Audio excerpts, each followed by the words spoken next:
The Pac-10 champion Southern California Trojans.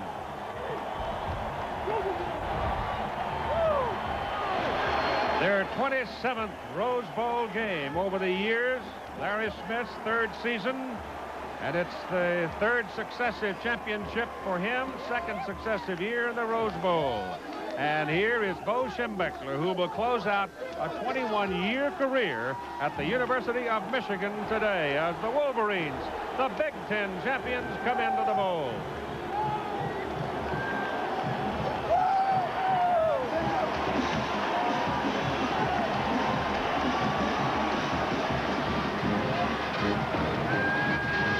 And Bob Greasy, if the game goes as expected, there are two young men that eventually will have to step forward and play a key role. Those would be the two quarterbacks.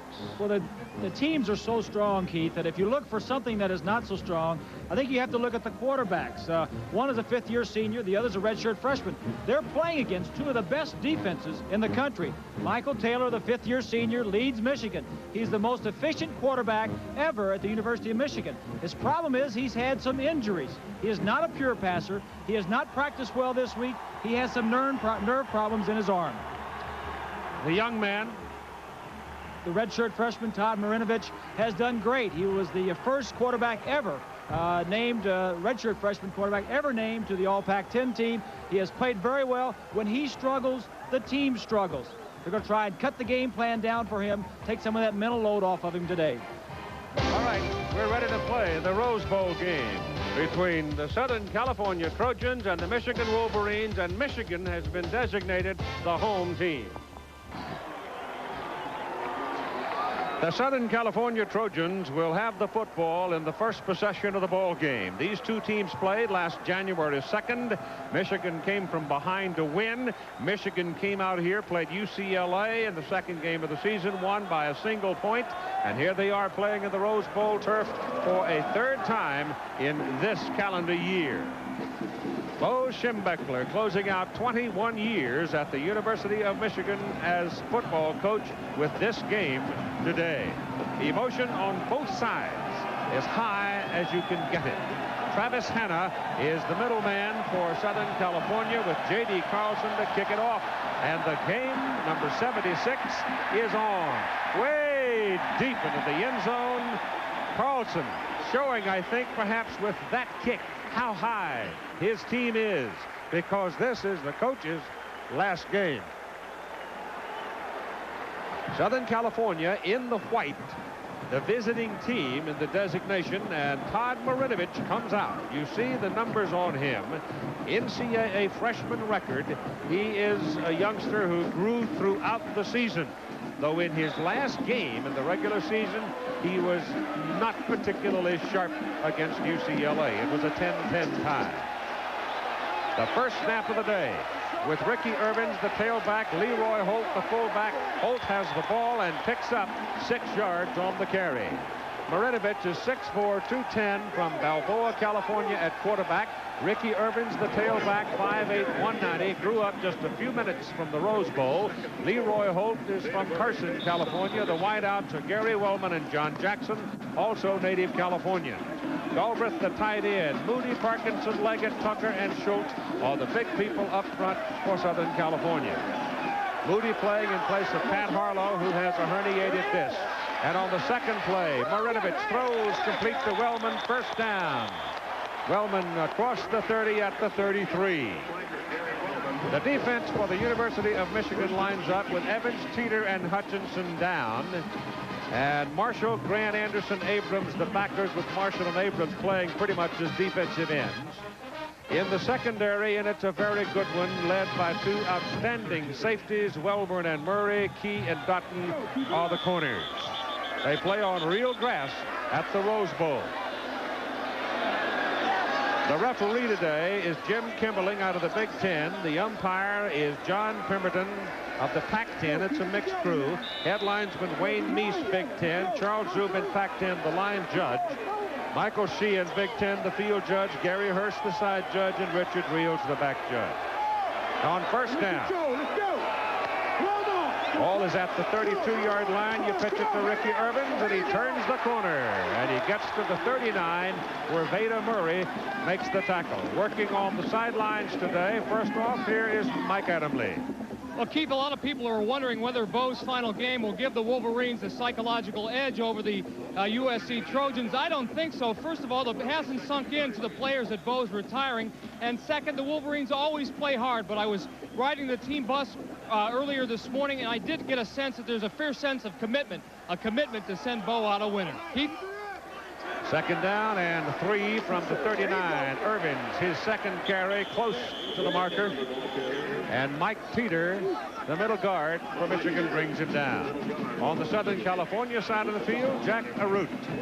Keith, it's been interesting to trace the emotional tide here since they arrived at the stadium. Now, Leroy Holt normally is the man that gives the inspirational message, the last man to talk in the locker room. For the first time this year, he did not have anything to say as they went out to the tunnel. In fact, he left the last words to the coach, Larry Smith.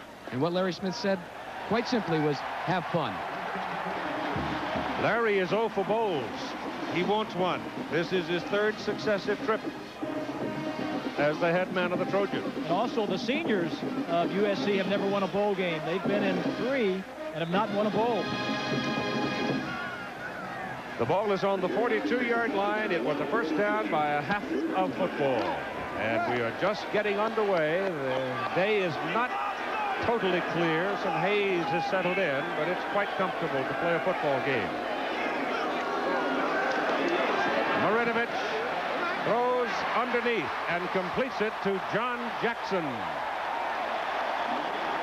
And Jackson, who has been a record-setting performer at Southern California, hauls it in and gets it over on the Michigan side of the field for another first down. Big completion for the young redshirt freshman, Todd Marinovich. Build his confidence. The last game of the year, you mentioned the UCLA game, Keith, where Southern Cal was tied by UCLA. They were a big favorite. Coaches felt like they maybe gave this young man too much, too many checkoffs, too many things to think about. They've cut it back, just to let him go out and play, take some of the mental pressure off of him. Fullback Holt.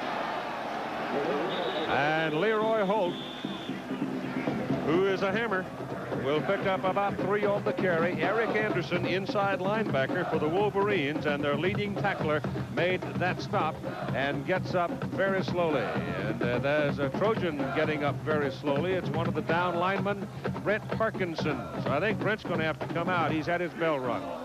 He is really wobbling around. Take a look at number 37, Eric Anderson, the leading tackler for the Michigan Wolverines. They're slanting to the left side. Plays off the block there of Tucker, number 75, and gets in and makes the tackle. And you saw 71 Parkinson going down in the stack. I can't tell if he's just wobbling around because of getting run into by somebody, or whether he's really hurt a leg or something. On the right-hand side, down. Yeah, number 71 on the right-hand side just gets fallen on. Parkinson made the All Pac-10 team as an offensive guard this season. Second down and 6. And Ricky Irvins is hemmed in and brought down, and the tackle will go to Anderson, with Grant getting a piece of it and Teeter helping out in filling the hole. Anderson gets a lot of tackles, and he's only a sophomore because he occupies that inside backer position. He was a running back in high school and linebacker. That's one of the reasons he has a number 37. He came as a running back. His father played pro ball, and his grandfather played professional football.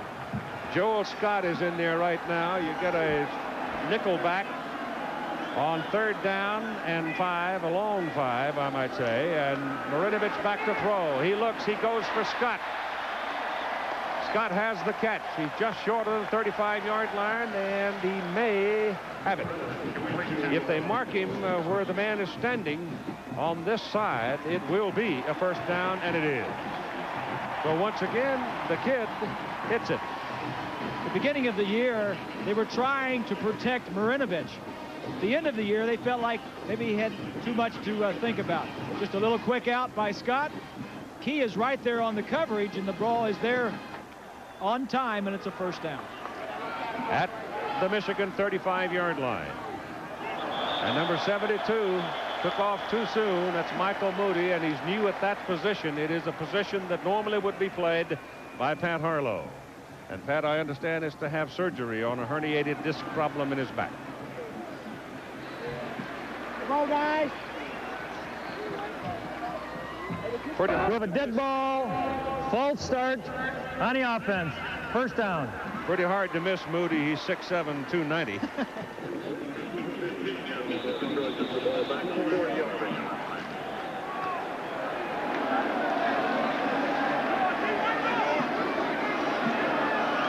So back it up 5 to the 40 on first down at 15. Ball goes to Ricky Irvins. Irvins is slowed down behind the line of scrimmage. Another penalty flag goes flying into the stack. It was number 24, Bobby Abrams, that came up and got a hand on him and slowed him down. Jim Kimberling will define the penalty.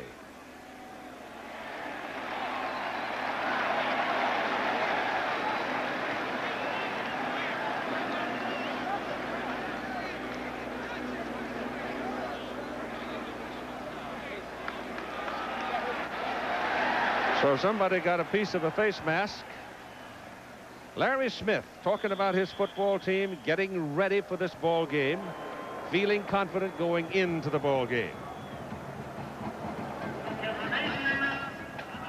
We've prepared 6 running plays, and we've got about 6 to 8 passes that we really feel confident with. Now, those would be our base. Now, we have a few little variations depending upon situations, your goal lines, your short yardage, your 2-point plays, blitz control, that type of thing. But for the most part, the game will be won with the offense executing those 6 or 8 running plays, those 6 running plays, and those 8 passes. How do you find it? Say simple but complicated, huh?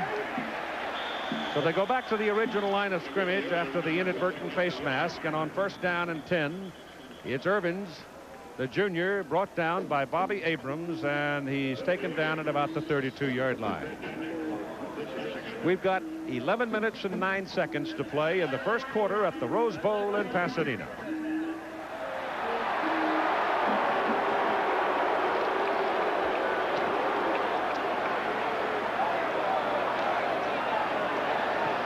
Gary Wellman, perhaps the fastest man on the Southern California team, is at the top of the picture, wide out, with John Jackson, who has caught more passes than anybody else on this team, is at the bottom.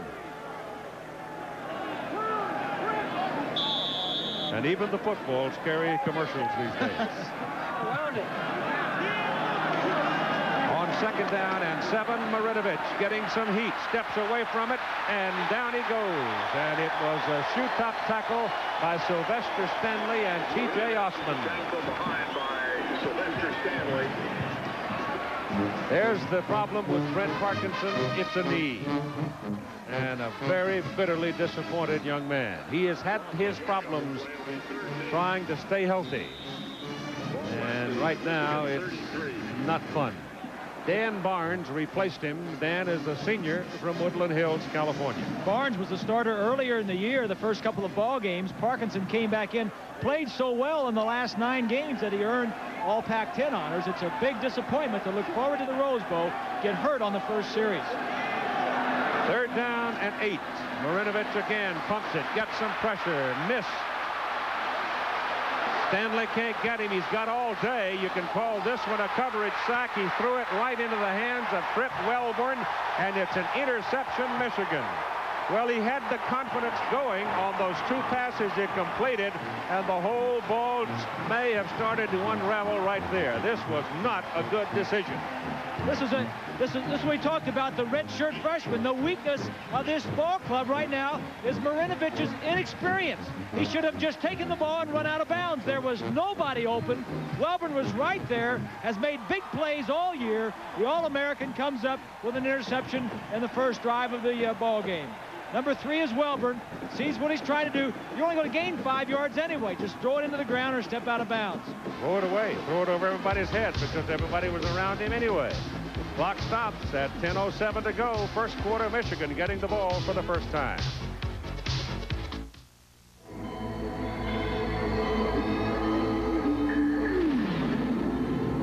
This voyage is for Pepsi drinkers everywhere.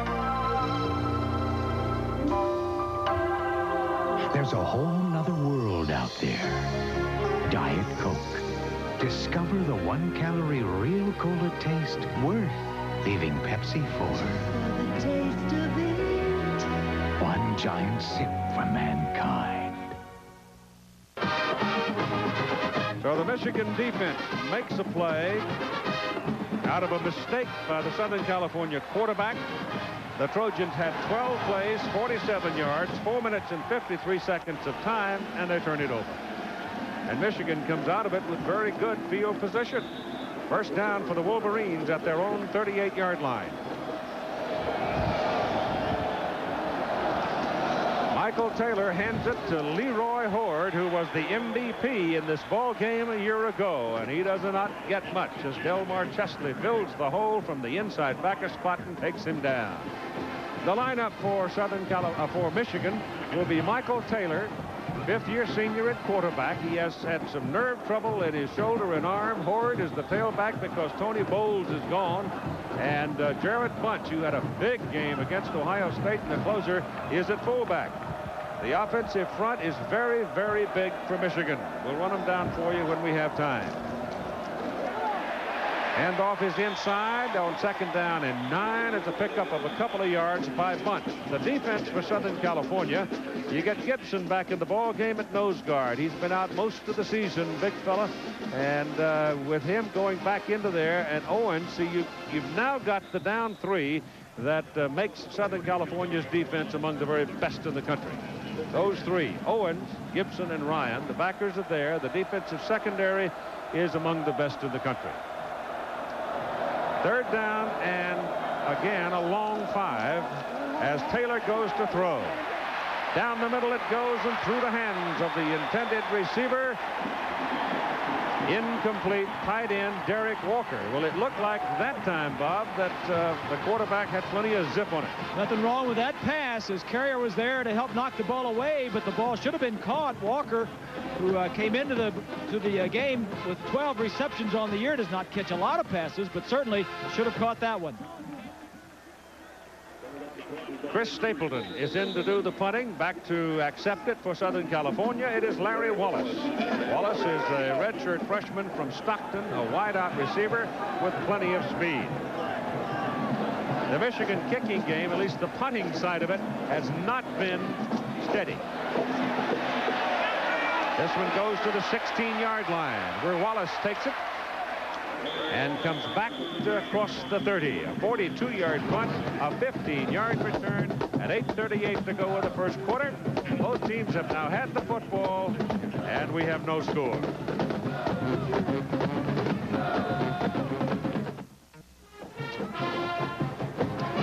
Bo is the mentor. Larry Smith was an assistant coach on Schembechler's staff for 6 years.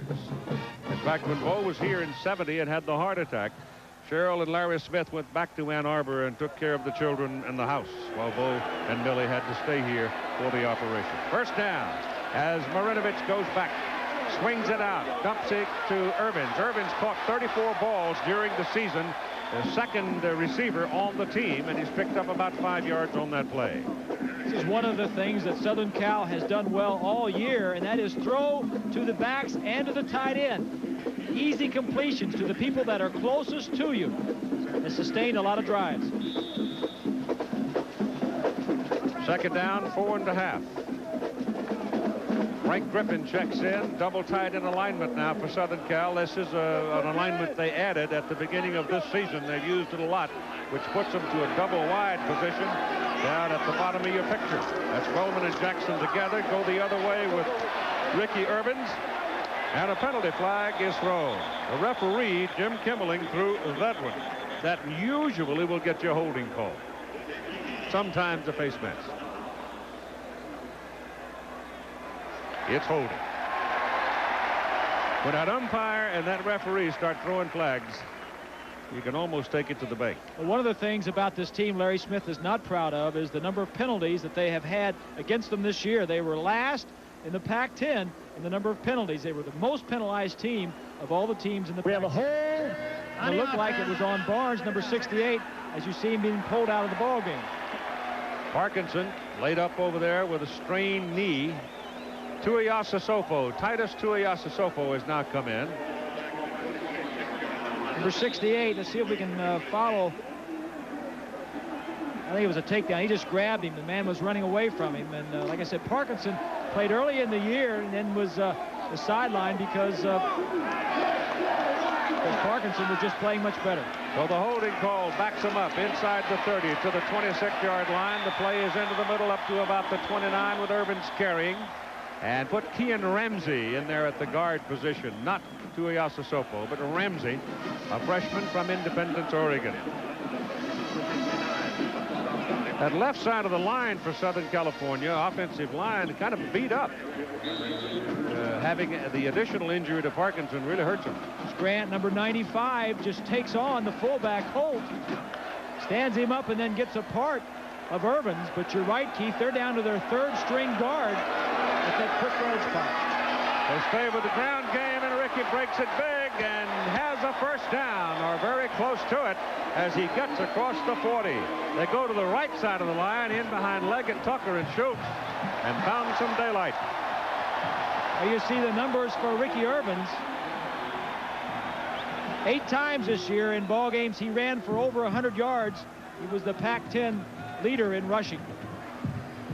Maybe a little short. Change coming out. That gentleman in the white sweater and the blue cap you saw, Lloyd Carr, the Michigan defensive coordinator, and he was doing a whole lot of talking, because that is disturbing to see them blow a hole that big in your defensive front.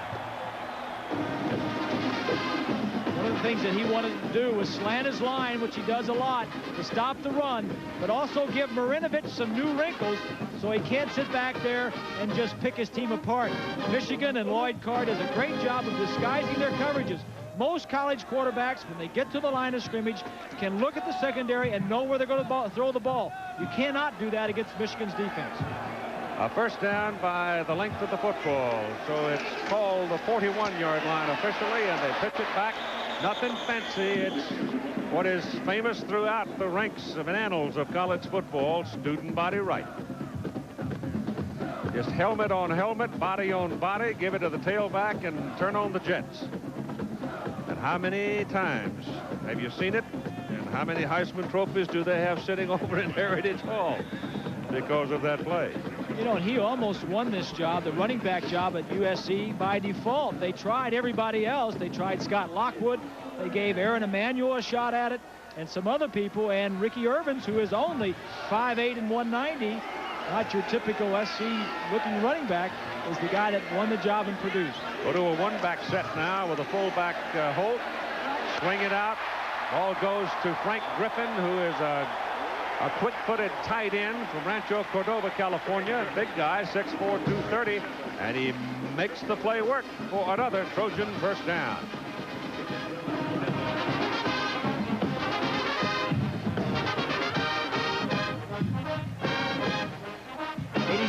Is Griffin in motion.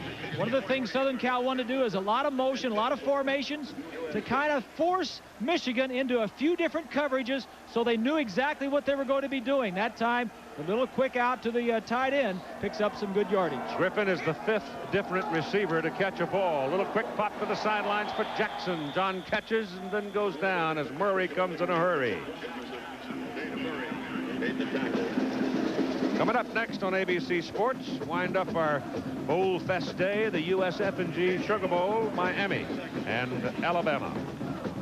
Miami figuring if they can lay one on the Tide, they might get a claim on #1 themselves. Start claiming, and if Miami gets beat and Notre Dame beats Colorado, Michigan has a legitimate shot at being national champion. Wolverines got their hands full right now on 2nd down and 6. The Trojans beginning to move the football as Irvins picks up another USC first down. Though a year ago, remember, it was all USC in the first half. 14-3 at halftime. Michigan won the game 22-14.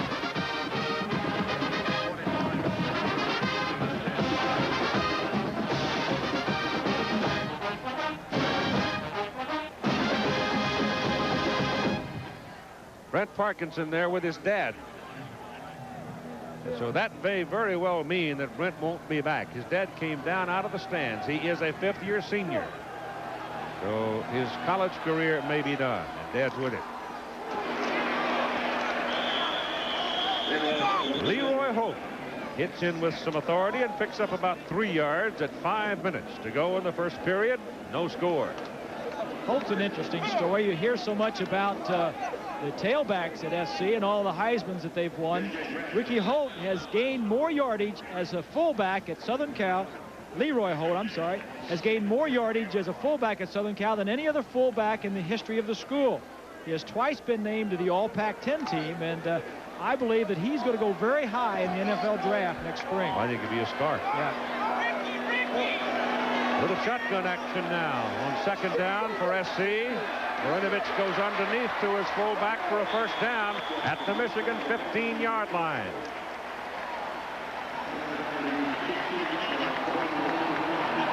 One of the things that everybody talked about in assessing Marinovich, Bob, was the fact that he throws that short crossing pattern so very well. And that's a good place to start. I mean, you want to be able to hit the easy stuff, and to be able to hit that, you have to have a nice, easy, soft touch, and he has it.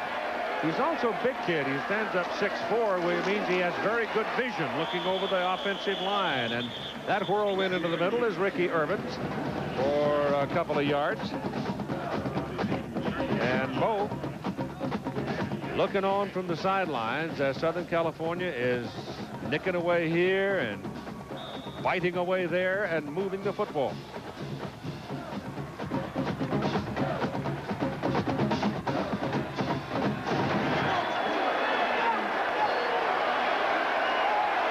See, Michigan's been very stingy all season in the first quarter. It's second down and 7, and I mean a good 7, as Marinovich rolls it to get a little bit of time. Now the pressure comes, but the ball is dumped off to the tight end Galbraith, and Scott, who's a 250-pounder, will get it back to the line of scrimmage, and that'll do it.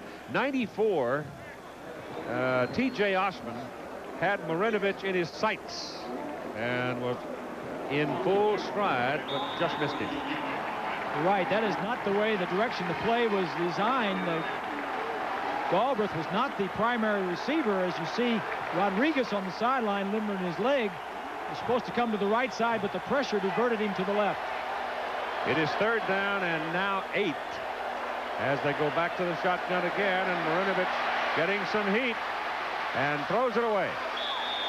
Throws it into the crowd because Abrams was after him and Bobby was going to get him. Here in the first quarter of play at 2:47 and the clock stopping, Southern California has had 24 plays, Michigan only 3. And Marinovich has thrown the ball to 7 different receivers. It's what they want to do. A lot of formations. You do a lot of movement, a lot of formation. It really stabilizes the defense and allows you to pick away on the short stuff. When Rodriguez is in on 4th down and will try a field goal, the ball will be spotted from the 22 plus 10, 32 yards. It's up. He missed it.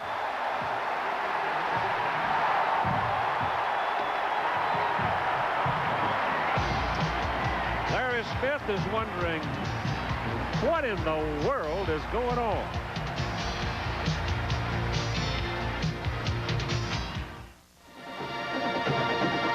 Let's take a look at that last field goal attempt. Here are the 2 safeties for Michigan. 27 is Murray. He's blocked 4 placement kicks coming into the ball game. Welber, number 3, has blocked 2. There's a big concern by Southern Cal as you watch the ball. That ball looks like it just barely nipped the top of the goalpost. But Larry Smith was saying a big concern to them during the week in practice was getting some people up to simulate that great ability of theirs to block field goals and extra points. Well, the guys down, the down people just knocked the offensive front off the ball. Push them back. Yeah, push them back 2 or 3 yards, and in come these 2 guys jumping. Michigan's ball, first down at the 20. This is only their 4th play of the first quarter, and Taylor goes down the middle for McMurtry. And it is overthrown, and he was double covered. So in the first quarter, 25 plays for Southern Cal and 4 for Michigan. Michael Taylor have a sore arm? Well, I asked his coach, and his coach said this. Today he is, but you never can tell. There's, you know, he's had some nerve problem in the arm. Sometimes he's well and throws with a lot of zip. Sometimes he doesn't. He had zip on the first pass he threw today, and that one had plenty of length on it. So it looks like it's a good day. Second down and 10.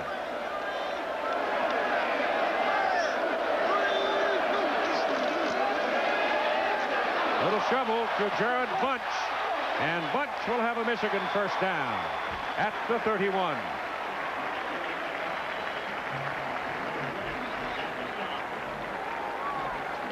What Michigan needs so desperately to do is open things up, not just run on first down.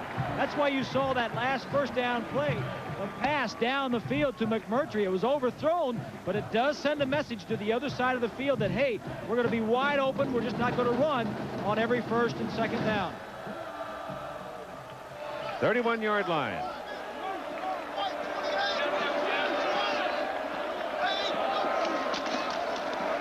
Leroy Horde steps through the middle.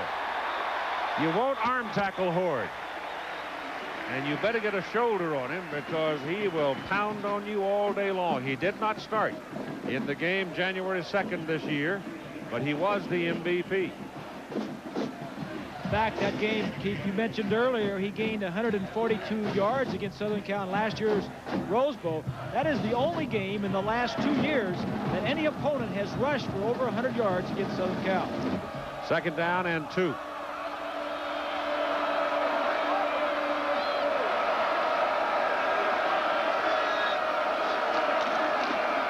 Horde again has the first down at the 44.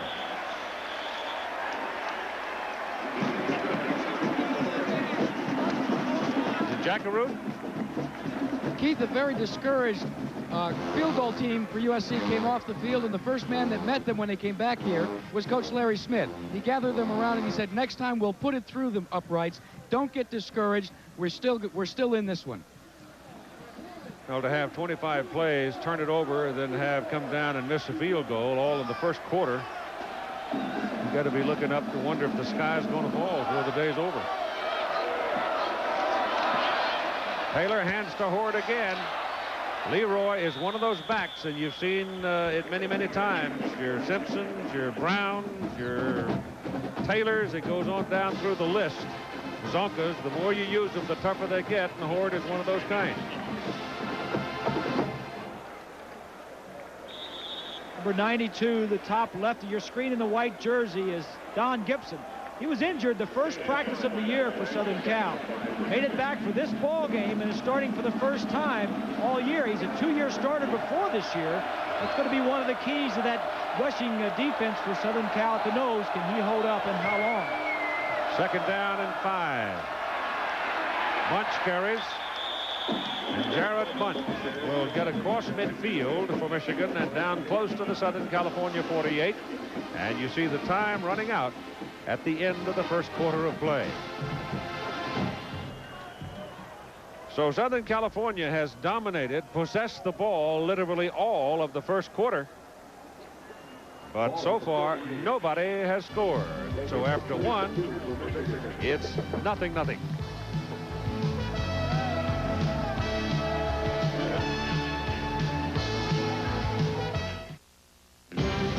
The 76 Rose Bowl, brought to you by the American Express card. Membership has its privileges. And by the Chrysler Corporation, introducing our 1990 cars, minivans, and trucks.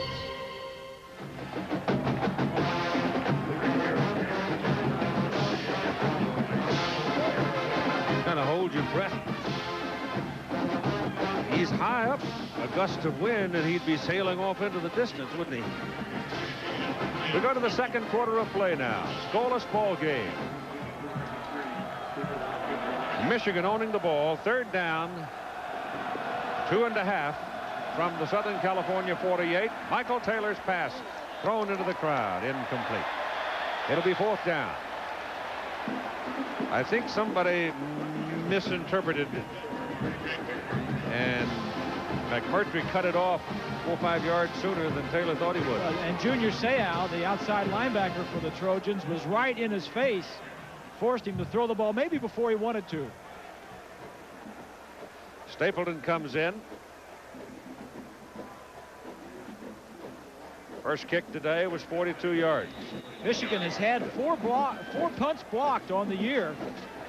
Not been an area where they've been real strong at. They feel like, though, they have improved that area, and it's sound as of this time.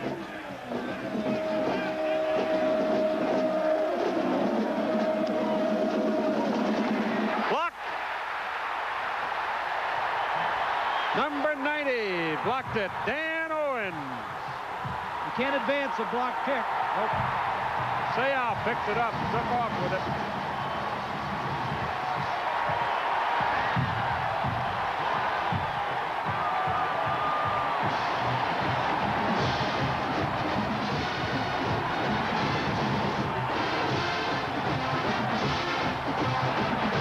This was not a planned punt block.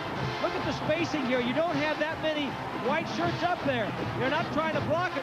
Owens right here is just going to take an inside charge, get to the inside, and make the block on his own. They're just trying to hold everybody up. Owen, big 6'5" defensive lineman, gets in and just does it on his own. The 5th block punt this year against Michigan. The behavior of Owens, Bob, would appear that he really didn't expect to get to it. Look what I found. Didn't expect to get through that easily. Yeah, right. Well, sometimes the punt block team, when you're blocking for the punt, you line up there and you don't see everybody up the line of scrimmage. You say, oh, this is not going to be a block. They're not going to try and block it, so I'm going to relax a little bit. And you don't block as well. Once the ball hits the ground and is possessed, you can't advance it from that point. And the ball with its ricochet wound up all the way down to inside the 20. And it's just short of actually the 11-yard line where it's finally put to rest. The play continues until it is down. When Seau picked it up, that was where it was stopped. This is Ricky Irvins running to the boundary side of the field. Not a whole lot of real estate on that side of the field. What your hope is that you can outnumber the defenders and get something out of it, and he didn't get much. Let's pause 5 seconds here for our ABC stations to identify themselves. This is WJRT TV 12, Flint, Saginaw Bay City. No score in the ball game. Second quarter of play, 14:36 to go in the first half. The 76th Rose Bowl game matching Southern California and Michigan. Michigan designated the home team. And it's Irvins running inside the 5 and down close to the 3. Trip Wellborn, the strong safety for Michigan, on the tackle. They can get a first down, and they're going to put this ball just at the 3-yard line, because this possession after the block punt gave them the ball at the 11. You know, sometimes when you have all of these opportunities, as Southern Cal has had early in the ball game, and if you don't convert them into points, the second half, you'll never get those opportunities again. And that is exactly what happened in last year's Rose Bowl game when Southern Cal owned the first half and not the second. USC's got 3 tight ends in there right now. Give it to Ricky Irvins, and Irvins is hit behind the line of scrimmage, but wiggles his way down to the 2. Brent White came underneath and got a little piece of it.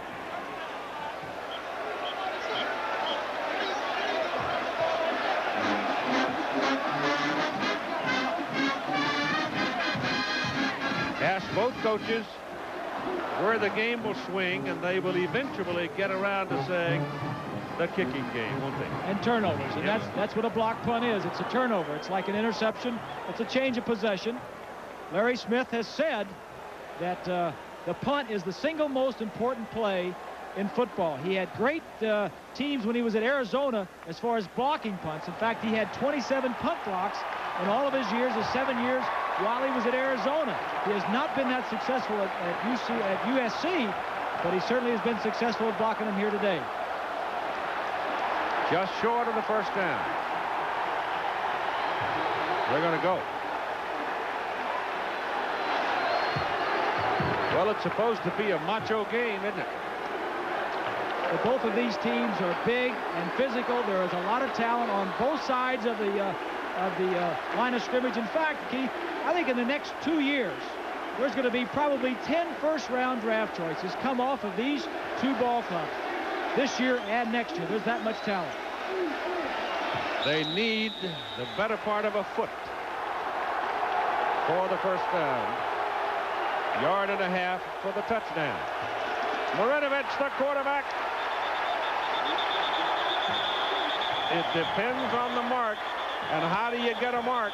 You get a surveyor.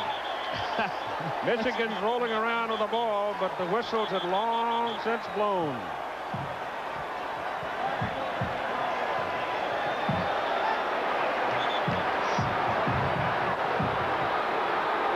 Well, the ball is now on the ground. And the chain gang will come aboard. Well, you're at the mercy of the linesmen on the sides of the play. They see forward momentum. They put their foot on the ground, and that's where they're going to mark it. He marked it with his left foot, or the foot upfield, in the direction they were going, and they got it. Is it a game of inches? Half inches.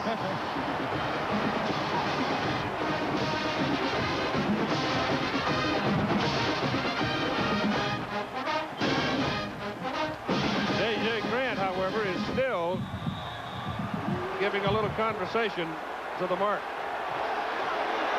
First and goal, Southern California, 1.5 yards. Ricky Urban did not get in there.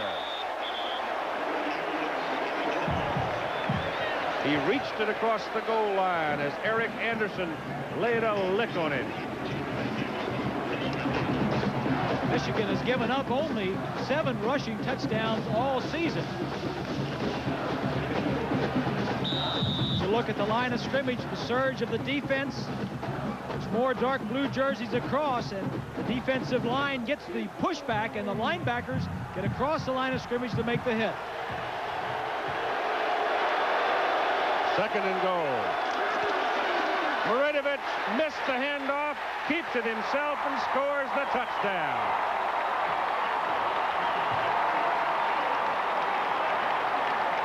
At least it looked like he missed the handoff.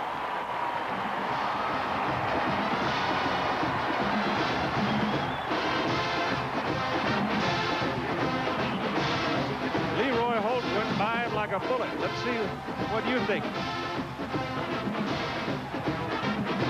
Yeah, he missed the handoff. He missed the handoff. You don't fool around when you're on the 1 foot line. Holt was just too quick for him.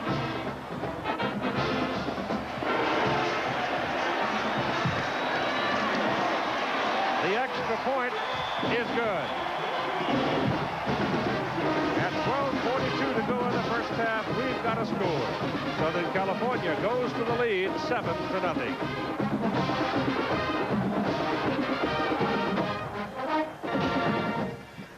Their shot for the national championship when they meet SEC champ Alabama.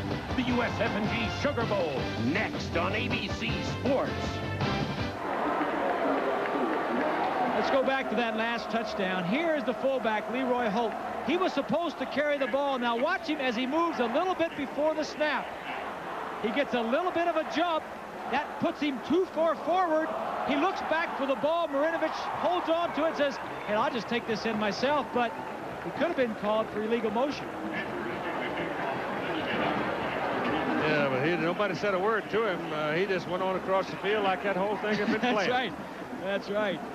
It's like when you throw to 2 receivers in the same area and the wrong one catches it you're throwing to. You say, you never tell which one was the one you were throwing at. Grant Runestrom will kick it off. Got a lot of leg on it. Allen Jefferson. Jefferson to the 30. Saturday, January 13, 2 great ABC Sports tradition. We'll begin first at 3 Eastern and Pacific, 3 Central, the 29th season of the Professional Bowlers Tour with a $175,000 AC Delco Classic. And ABC's Wide World of Sports will start its 30th season. The Harlem Globetrotters will be in the U.S. Virgin Islands in an area ravaged by Hurricane Hugo last September. So they bring their basketball wizardry to ABC's Wide World of Sports, 4:30 Eastern and Pacific, 3:30 Central on ABC Sport, Saturday, January 13th. On first down from the 30, Michael Taylor to the sidelines. McMurtry can't get it. It's incomplete and underthrown.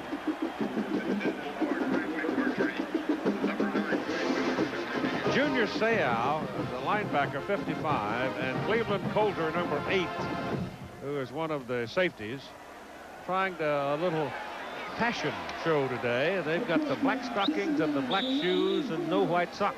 Coulter's got black elbow pads, black gloves. There you see it right there. If you pull up, you'll see his hands and his elbows. He's dressed in black today. And there's Seau. Second down and 10.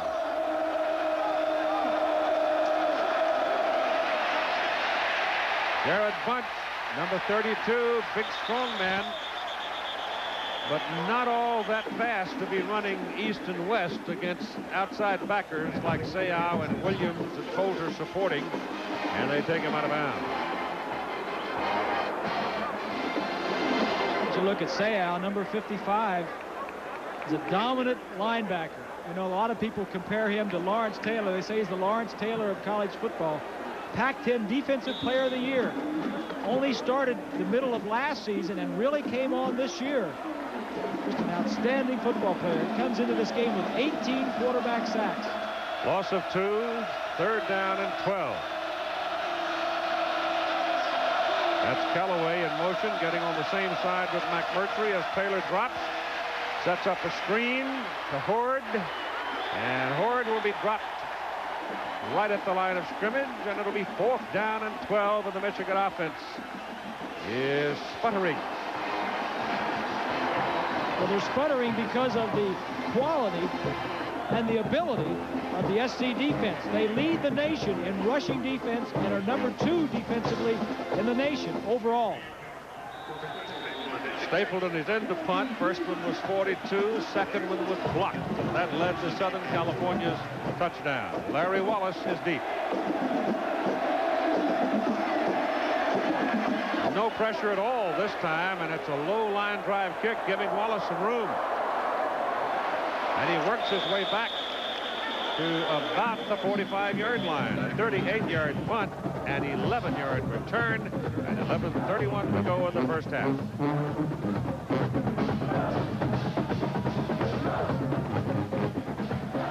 It's a That's Tournament House. Used to be a private residence. It's the headquarters of the Tournament of Roses now, not so far from the Rose Bowl. Incidentally, the Rose Bowl was built in 1922 by the association. The original cost, $272,000. How many rose bushes around the outside of the Rose Bowl? How many? Uh-huh.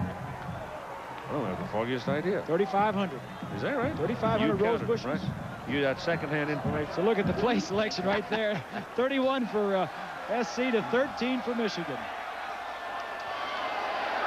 Marinovich on first down. Going to let it go for Gary Wellman. Incomplete, out of bounds. Todd Plate, who had the big ball game against Ohio State, defending on the play. Lance Dotton started at that corner, but Plate's in there right now. Marinovich so far in the ball game is 8 of 11 for 54 yards. He's been intercepted once and scored a touchdown. That was a good call, Keith. As you see coming up next, the USF&G Sugar Bowl. Everything he's been throwing has been short. Yep. They're airing it out. Let the defensive backs for Michigan know, hey, you got to think about deep also. 2nd and 10. What a throw on this entire series, apparently, and he hums that one to Larry Wallace and completes it just short of the first down, and here is Mike Adamle. Keith, a year ago, this man was the offensive coordinator for Southern California. Now he's the head coach at Memphis State. I'm talking about Chuck Stobart. What people don't realize, though, is you spent a long, successful career under Bo Schembechler. Mixed emotions, Chuck? Well, yes, in a lot of ways, Mike. I did spend 10 years with Bo, 2 at Miami and 8 at Michigan. And in that 8 years, we played Southern Cal twice in the bowl game. So it was kind of a great experience a year ago to be on the Southern Cal sideline playing Michigan. But It's really mixed because this is Bo's last game, and it's a real interest spot in my heart. Chuck, good to see you, and good luck in the future at Memphis State. I'll know you get it going. Thank you, Mike. I appreciate it. You just saw John Jackson make a spectacular catch. One of the best defenders in the country was right there with him. John is 5'11". Trip Wellborn is 6 feet. John giving away about 40 pounds to Wellborn, and they still made the catch. Well, it's a great throw and catch. Marinovich moving around. Matsko, the offensive coordinator, doing a nice job calling plays. Get him outside the pocket. Jackson is the all-time leading reception leader at SC and also yardage leader at SC. He makes an outstanding catch. Marinovich with 10 completions for 70 yards now on first down. Just inside the Michigan 40, gets a little heat, dumps it off. Leroy Holt grabs it one-handed and makes a big play out of it. First down, USC inside the Michigan 27. Alex Marshall had a piece of Holt, but you don't arm tackle Leroy. Not 6 feet, 225 pounds, and a two-legged bundle of fire. 25 catches coming into the ball game for Holt. Well, off to their backs. Bo Schembechler having problems on the sideline, just staying, keeping his offense on the field. It's not his defense is playing so poorly, which they're not playing that great, but his offense is not doing anything to help the defense. Holt carries penalty flag. There was movement along the trenches. Florida State at halftime in the Fiesta Bowl, 21-10 lead over Nebraska. Jim Kimberling. Penalties against Southern California. They moved, causing Michigan to get into the neutral zone. Southern Cal leading 7-0 as a result of a blocked punt. Got it down on the 11-yard line, and they stuck it in the end zone. But an illegal against the offense. First down. You know, we've got the same two teams in this Rose Bowl as we had last year, and it's really a little eerie how this half is going almost similar to the way the one went last year. It looks like a replay. Back at the 32-yard line. 5-yard penalty backs it up to near the 32, where it's first down and 15.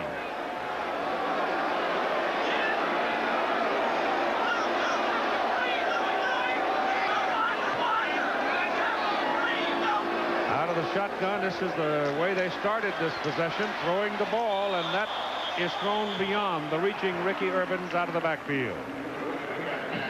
So it will be second down and 15. On the Southern California touchdown, if you've just flipped over to join us, Marinovich missed the handoff to his fullback Holt from the 1-yard line and cantered it in himself.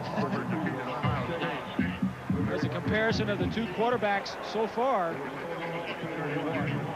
Marinovich was the high school player of the year a couple of years ago, the national high school player of the year. Very highly touted. Father, uncle, mother, sister, all went to Southern Cal. Good protection, good pass. Scott had his hand on it and really got level and held off. Joel Scott, a 200-pound freshman from Houston, Texas. Take a look from the other side of the field. Pressure was there. He had to let it go. Excellent throw in between 3 defenders and Trip Wellborn with the stick. Ball was loose and fortunately came down in the right place on his tummy.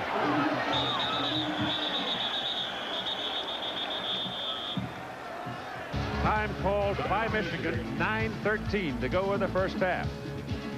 And Wolverines struggling right now.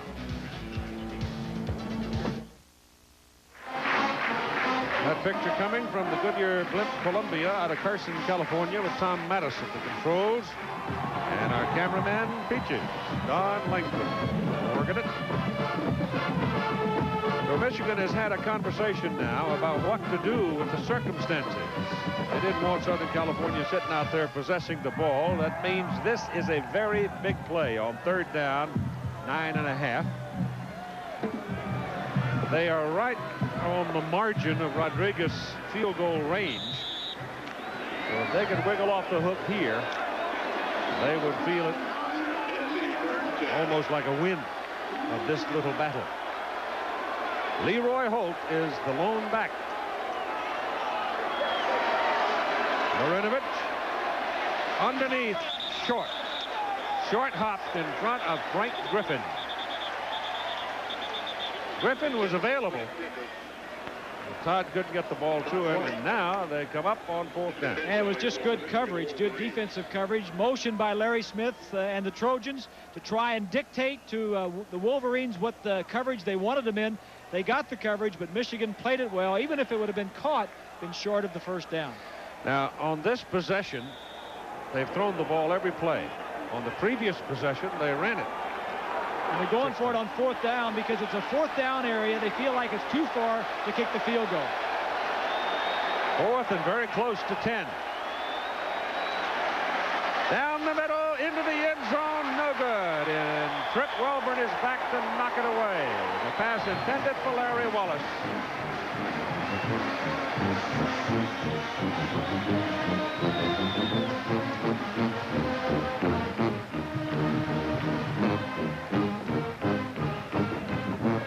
Marinovich actually had a receiver out there.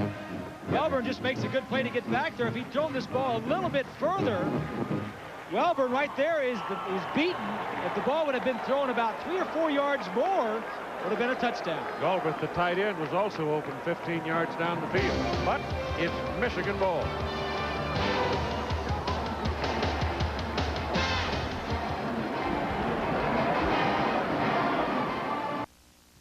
Top PGA and Senior Tour winners from 1989 teed up in the first event of the new year, the Money Tournament of Champions, Sunday on ABC Sports. All right, let's see what the Wolverines can do now. They trail 7-0 at 9:01 to go in the 1st half. And the ball rests just short of their own 27-yard line. Michael Taylor is your quarterback. Gives it to Leroy Horde. And Horde steps away from Coulter and breaks it big. You don't arm tackle him. He is finally dragged down from behind at the 28-yard line by Dwayne Garner. Great run by Leroy Horde.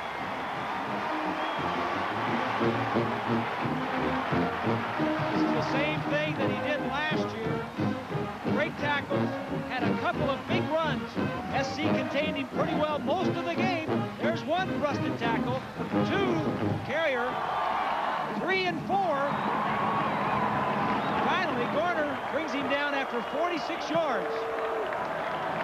Horde comes out, Jefferson in. Got to get a deep breath after a run like that on 1st down. It is into the middle. McMurtry catches the bullet right down the heart of the highway. And he'll put him inside the 10. 1st down, goal to go Michigan at the SC8. Gary Moeller, the offensive coordinator, calling the plays on the sideline. Got that big boost from Leroy Horde. Immediately goes to play action. McMurtry in the middle of the field. They've got momentum on their side now. Horde, Jefferson, and Bunch will make up the wishbone set.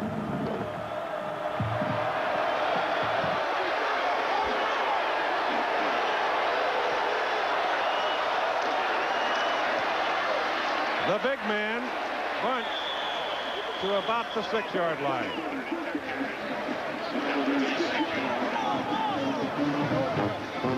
Bunch doesn't have that explosive start. He needs a step to get cranked. So the key to handling him is get him before he gets his engine running. Before this possession, the total Michigan offense was 33 yards. Now, 3 plays, they picked up 70. Taylor, Horde's back, wants to throw, does throw beyond the end zone, incomplete. So Horde had come back after getting his breath and lobbed it up. and Walker couldn't reach it. Anybody says that Bo Schembechler is conservative in his last game can throw that right out the window. The man right to the right of him there is Gary Moeller. If we can get there's Gary Moeller, the offensive coordinator and the coach of the Wolverines next year. Actually, the minute this game is over, I guess he becomes the coach next season. Bunch is the lone back. You've got 3 wideouts now as McMurtry, Callaway, and Howard have all come in for Michigan. Whistles are blowing. It's an incomplete forward pass. Well, I think the whistle blew before the play got started. Yep, I think there is no play is what you've got.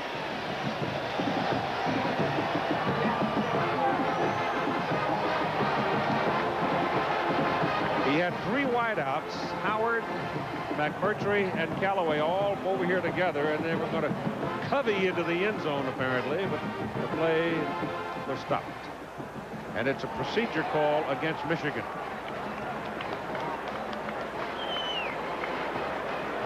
So that'll move the ball back if Southern California decides to accept it.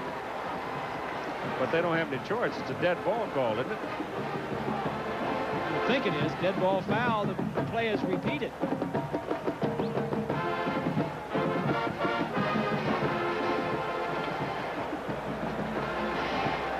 It'll be 3rd down. We have a dead ball. Illegal procedure on the offense. There was no play. Still 3rd down. And sometimes that can be an advantage, can't it, Buff? Well, just right there.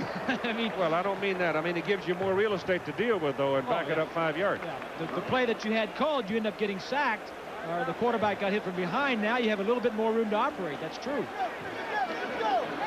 It's not a big disadvantage to move back 5 yards when you're down around the 7 or 8 yard line. You can do just as well from 12 to 13. Horde and Bunch are in the backfield now behind Taylor. McMurtry has come to the sidelines to get a play from Gary Moeller. And Michigan goes back into its huddle, and they have time to do that.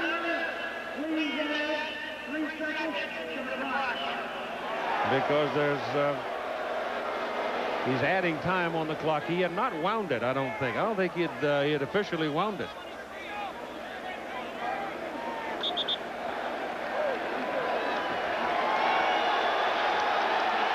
Junior Seau, meantime, is walking around down the end zone trying to get the home folks, the Southern California folks, to make a little noise.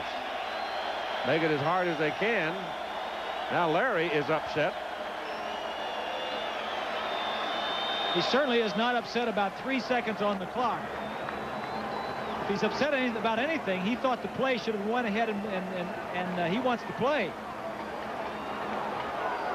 He's not upset about 3 seconds on the clock. I can guarantee you.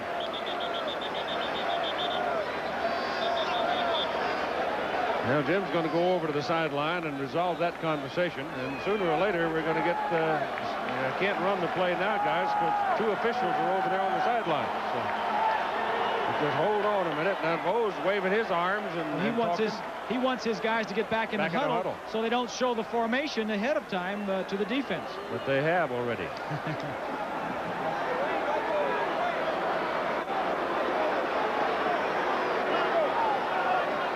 They put the 3 seconds back. Instead of 7:20, it's now 7:23 to go in the first half. It is 3rd down and goal to go for Michigan. The ball is just outside the Southern California 10-yard line. Callaway and McMurtry are on the same side. Southern California had a man cross in front. The ball goes to the tight end. The ball rolling around in the end zone. Incomplete forward pass, but let's see about the penalty flag. You either had motion by Michigan or offside Southern Cal. Offside Southern Cal.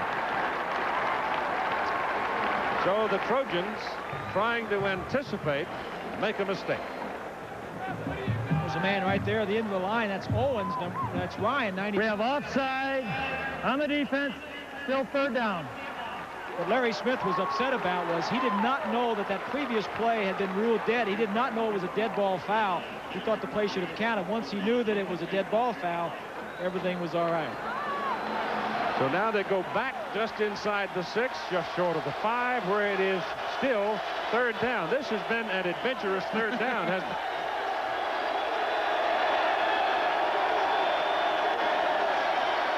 Taylor keeps it, pulls it down, and takes off short of the goal line. Big decision here. 4th down, and it's going to be right at 2 yards, I think. Let me tell you what Bo and Mo know. This defense of Southern Cal is #1 in the nation against the run, #2 in total defense, and 3rd in scoring defense. They only give up on the average of 11 points per game.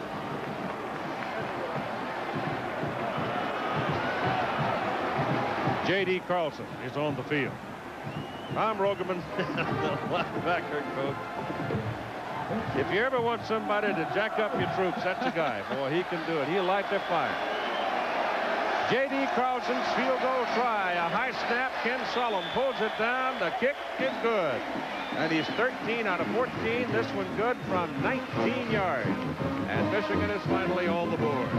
At 6:28 to play in the first half.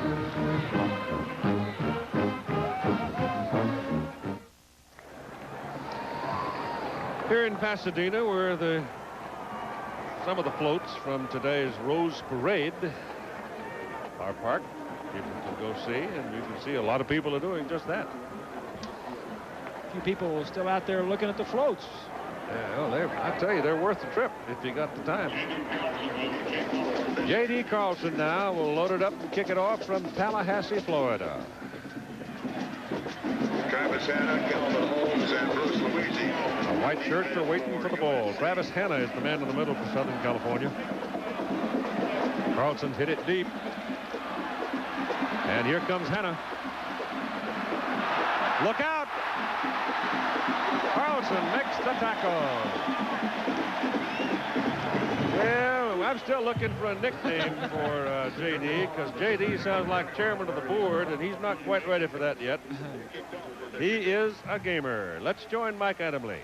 Keith and Bob, the Michigan players, have a keen sense that they can make history today. Last year, underneath their shoulder pads, they wore T-shirts that read, "Michigan football, just do it." Well, this year the motto is, "Do it again." A Wolverine victory, and they become the first Big Ten team in history to win back-to-back Rose Bowl titles. Obviously, they still have a long way to go, though. First down for Southern California, just short of their 35-yard line. Ricky Irvins is the setback. That's Griffin, the tight end, in motion. They give it to Ricky and go the other way with it. And he is knocked down behind the line of scrimmage, and that's a heck of a play by number 24, Bobby Abrams. Senior from Detroit. Going back to something that we've mentioned a couple of times already, but it's a point worth making, that all of Southern California's possessions have gone deep in the Michigan side of the field, but have produced only 7 points. And that's the type of defense Michigan has, as you'll see coming up at halftime. It's a bend but don't break. Give up some yardage, but not a lot of points. Todd Marinovich on 2nd down and 12, throws to Ricky Irvins. The pickup will move it up to around the 38-yard line. It'll be 3rd down and 7 as Anderson and David Key make the tackle, and Brent Parkinson going to the locker room, so bitterly disappointed. He had a brace on that knee, and hopefully that will help stabilize that knee where it won't be anything that will require surgery, but big disappointment not being able to play in this ball game. Got his leg twisted early on as he fell down into a pileup. That's what caused it.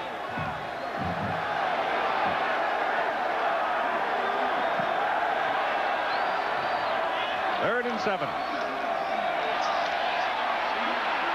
Marinovich's pass is good. Heck of a pass. But I think it's short of the marker. Caught by Griffin, 87, who may very well become a star next season. But that's going to be short of the first down and bring up 4th and 1. And in comes the punt team. And let's see who's doing the punting for Southern Cal. That's always a little bit of a guessing game, too. It could be Dale, it could be Preston, and they decided to go with Dale. He's the sophomore. Boulder City, Nevada. Trip Welburn, number 3, is the deep man for Michigan. The knuckleball, and Welburn's going to let it go, and that was a mistake. 5-yard line. 52-yard punt with the roll.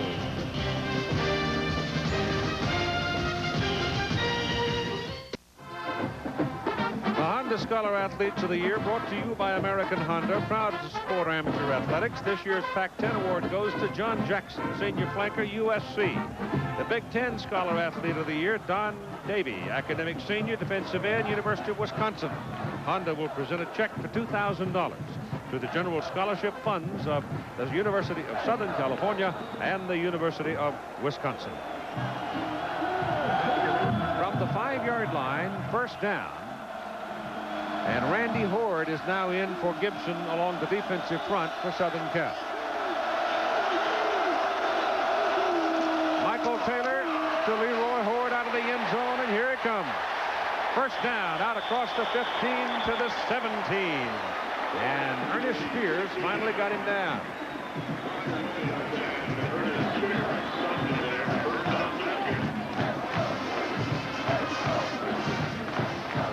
Trap inside. Owens, number 90, is over the nose. That's Elliott, 69, and Digman, 78, that cleared the way. Doring, 73, had pulled to give a little bit of a hole there for Leroy Horde. So first down in the Wolverines with 3:40 on the clock to work with, trailing 7-3. Taylor back, gets it away for McMurtry. No, incomplete. Defending was Dwayne Garner.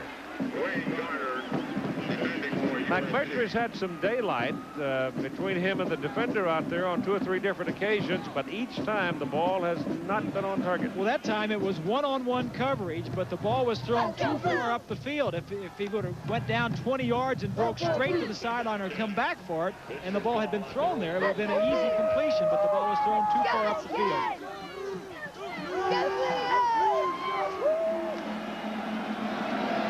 Numbers on Taylor so far.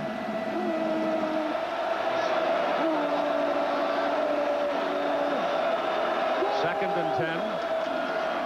Horde to the 25. Be a yard and a half or so short of the first down. Horde now on 7 carries has 85 yards. He's a patient runner too, Keith. He doesn't rush to get to the hole. He gives the offensive line some time to get their blocks and let things happen in front of him. He's from New Orleans, where they'll play the USF&G Sugar Bowl tonight, coming up after the Rose Bowl game. Horde is knows all about that famous legendary doghouse that Schembechler has had at Michigan. I think he spent more time in there than any other player on this team this year. Hadn't bothered him yet either. Third down and 2. Going for the first down and will not get it.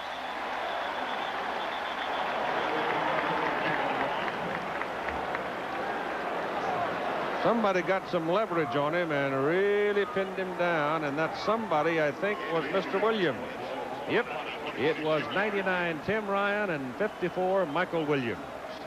Southern Cal has 3 players on that defense that lead the Pac-10 in most sacks.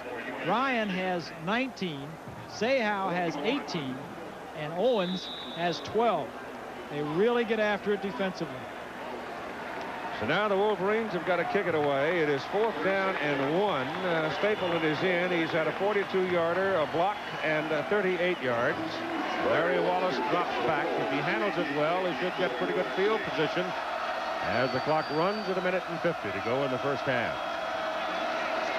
Oh, they almost got it again. It's a very low kick, and it is mishandled back there. Calvin Holmes steps in front of Wallace and makes the catch and comes back across the 45 to the 46. There's a penalty flag on the field. The key play so far in this first half of play has been this block punt by Southern California.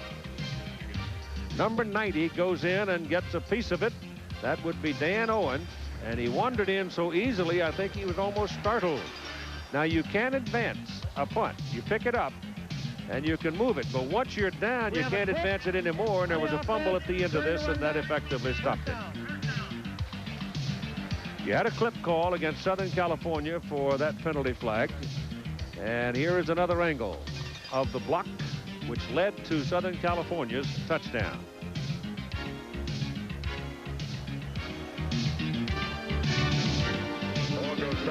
So now the Trojans with 1:37 to play in the first half. After that clipping penalty, will possess the ball at their own 26.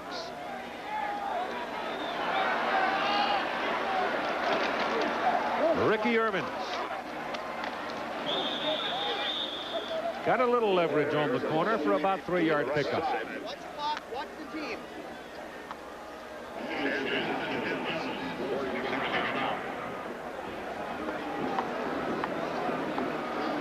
Here's a first half possession. It's a touchdown. They got possession inside their own 20-yard line. Did SC. Had 5 possessions and 1 score. That MFG, that does not mean manufacturing. That means missed field goal. Second down and 7. Comes Ricky Irvins. Around the corner he goes. First down, Trojans. Ricky went to Muir High School here in Pasadena, right up on the hill from the Rose Bowl. Lived just with a stone's throw from here. And he used to park cars over here at the Rose Bowl, picked up a little walking around money when he was growing up.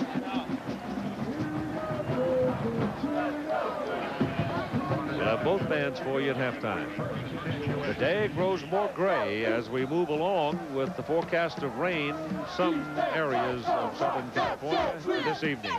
We should, however, be able to get the game in without any wet.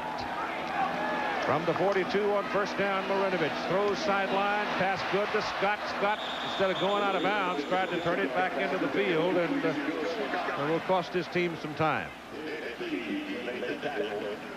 He was on the sidelines. All he had to do is take 1 step and stop the clock, but he didn't do it. Now you've got 1:05 to play. Second down and 2. Marinovich again goes underneath. Ricky Irvins. Irvins moving around. Got away from Eric Anderson and picks up another Trojan first down at the 35, and he did get to the sideline. So that's 56 seconds on the clock, and SC trying to work its way downfield, at least to give Rodriguez an opportunity. And the Trojans have all 3 timeouts remaining as Marinovich goes over 100 yards.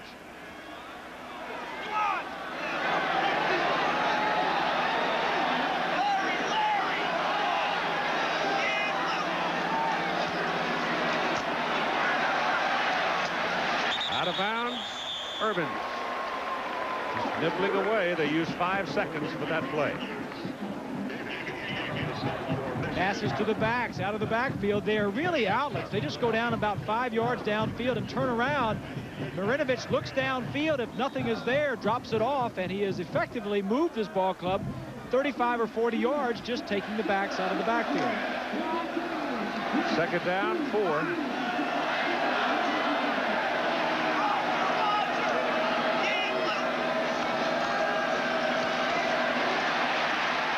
He steps away from pursuit and takes off. And big play for Todd Marinovich all the way to the 7-yard line. Otis Williams finally brought him down.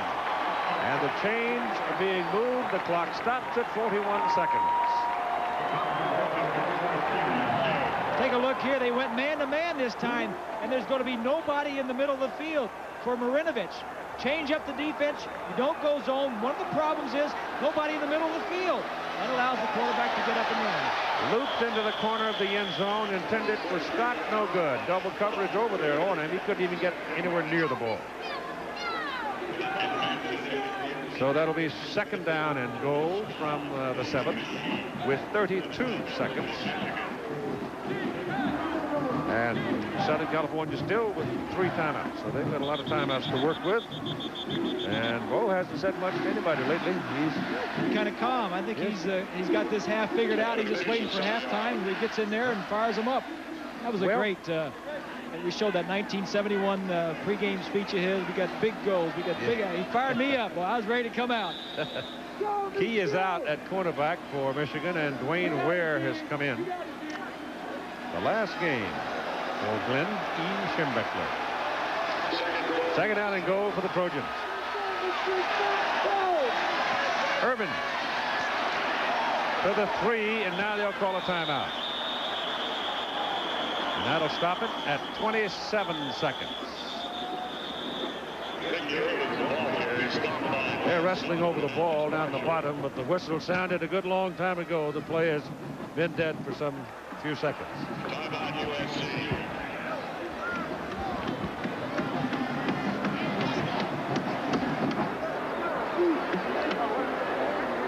Miami and Alabama will go at it, and the USF&G Sugar Bowl. Al Michaels, Frank Gifford, and Dan Deardorff are down in New Orleans.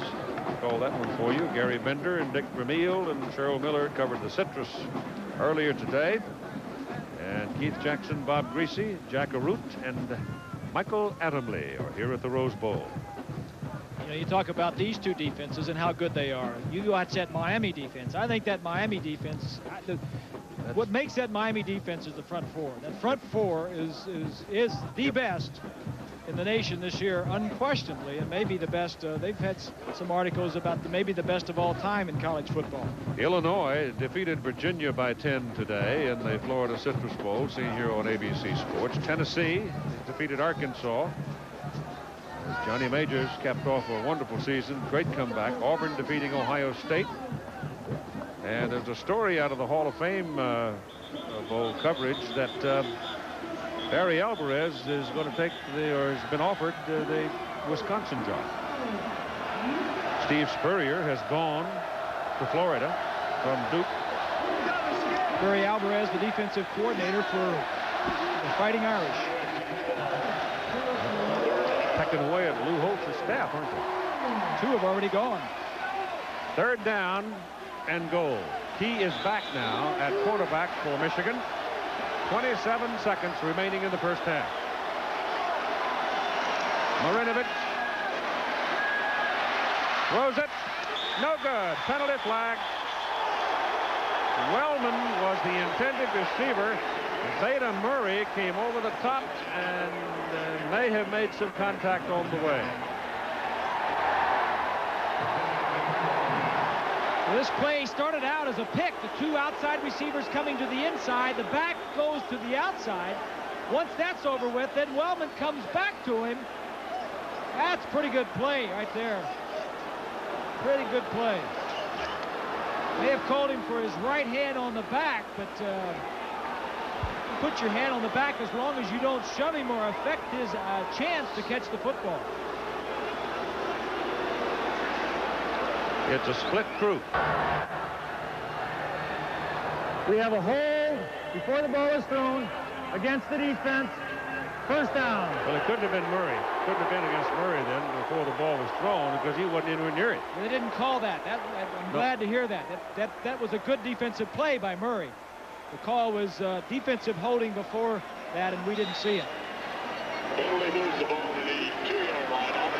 All right, half the distance. We'll move it down just inside the 2 where it is first and goal for Southern California. Time is now the important thing for him. Marinovich back to throw it. Throws it away. That'll be a flag. Yeah, they leveled it out of bounds. I mean, the quarterback. You know. He called grounding. Yeah, that's what I'm saying. Yeah. You got to have a receiver in the area. Here's the reaction of the coaches.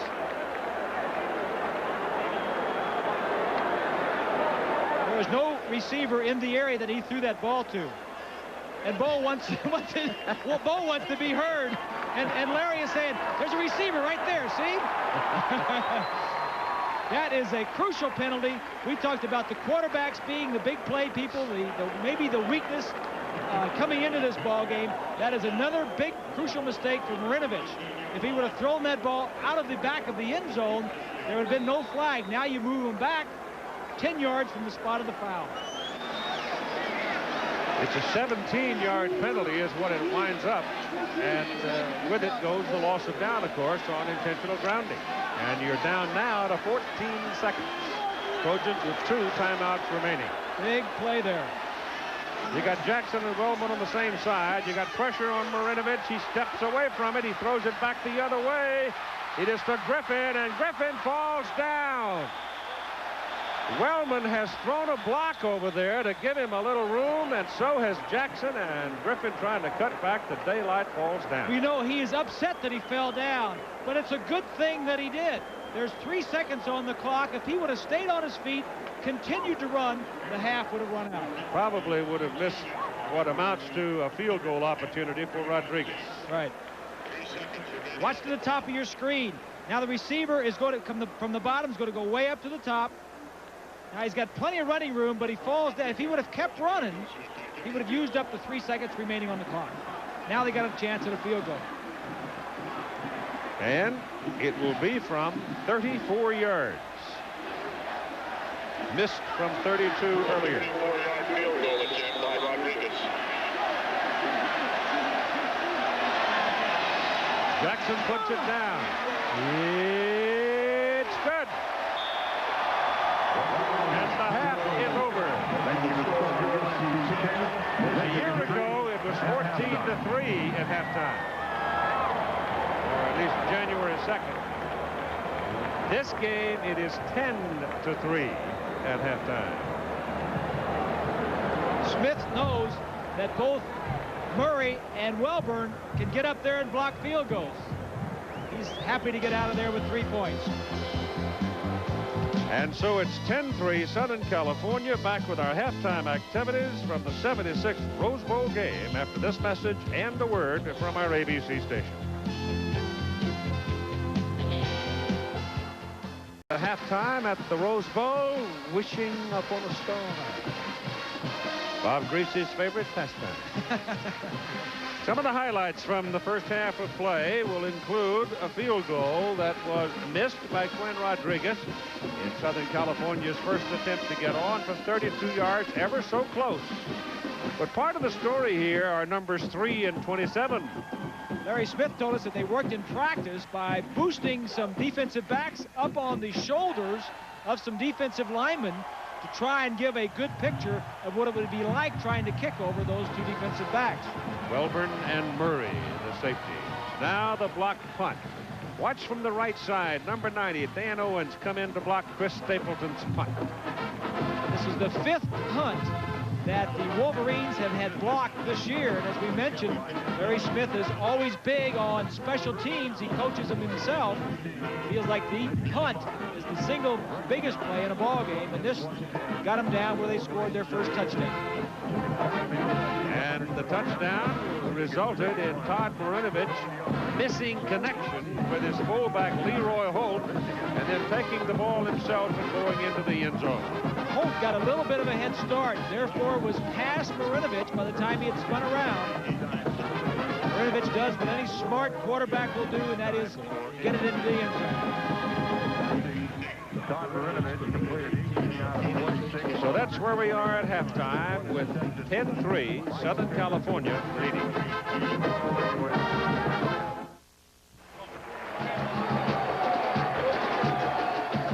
All right. Teams have come from the locker room. We're just moments away from having the second half kickoff, but it's kind of fun for me to spend a moment with a gentleman that I've known a long time, since the 40s, middle 40s. I knew him then as Captain John Glenn. Now we know him as Senator from Ohio, the Grand Marshal. You having a good time? Okay, just having a great time. Couldn't have been better. Had perfect weather today. Getting a little cool now that evening's coming on, but it was just a great day and a wonderful parade, and they had a perfect record. And I think Don Fetty's theme this year of a world of harmony was just ideal for this situation, all that's happened this year. They do wear you out, don't they? You put in a full day with these folks. Oh, you put in a full day. We put in about 4 or 5 of them in a row here, but it's great, and a lot of very wonderful people, and we've been welcomed as part of this tournament team for this year, and it's great. Good football game. Yeah, it is. What's going to happen in the second half here? Senator, good to see you. Good to see you. Thank you. Thank you, and thanks very much, Don. Great job. Now let's go to Mike Adamle. Keith, I don't think you're going to see any real significant adjustments on the part of the Wolverines. The word out of the Michigan locker room is that they, quite frankly, have played one of the worst first halves of football as they have all season long, and yet they're still in the football game. I think you could see a repeat of what happened in last year's Rose Bowl game. Expect to see Leroy Horde carry the football an awful lot. The amazing thing about Coach Bo Schembechler, you would never get the feeling that this is his final game. Before the game in the locker room, there was no emotional speeches, no tears, just vintage Bo, short and to the point. Now for the USC story, let's go over to Jackaroo. Well, Mike, they were real animated in their locker room during halftime. They wanted to remind everybody of what happened in the second half last year. But Coach Larry Smith also told them, quite animatedly, that they should keep it up because they've got a Rose Bowl victory within their grasp. The last man out, though, out of the locker room and through the tunnel was the quarterback, Todd Marinovich. He was about 2 minutes later than the rest of the team. All right, guys, thanks much. And here we go with the third quarter of play as Michigan will get the first possession. The kick is very, very short. Leggett picks it up and brings it back, a reserve fullback to the 30-yard line. And that's where the Michigan Wolverines will have the ball. Here are the first half stats. SC leading 10-3. Total plays is doubled. The total yardage has doubled in favor of Southern Cal, and the time of possession is doubled. SC dominates the first half. Well, let's see now whether or not they come out with something new, something we have not seen so far in the ball game. Checking over the starting units, they look the same, with Taylor at quarterback, Horde and Bunch lined up behind him. The wideouts are McMurtry and Callaway. Walker is your tight end in motion, and Horde has the ball. And Horde is hit short of the line of scrimmage. And I mean, belted. The offensive leaders for Michigan, Taylor, his stats aren't impressive. Horde has 86 yards in the first half on 8 carries, and the receptions you see there, Carlson has the field goal. Scott Ross and Delmar Chesley were the two defenders that just hit Horde. As you look at the fact Chesley leads the defensive people in tackle. Just added another one, or half of one.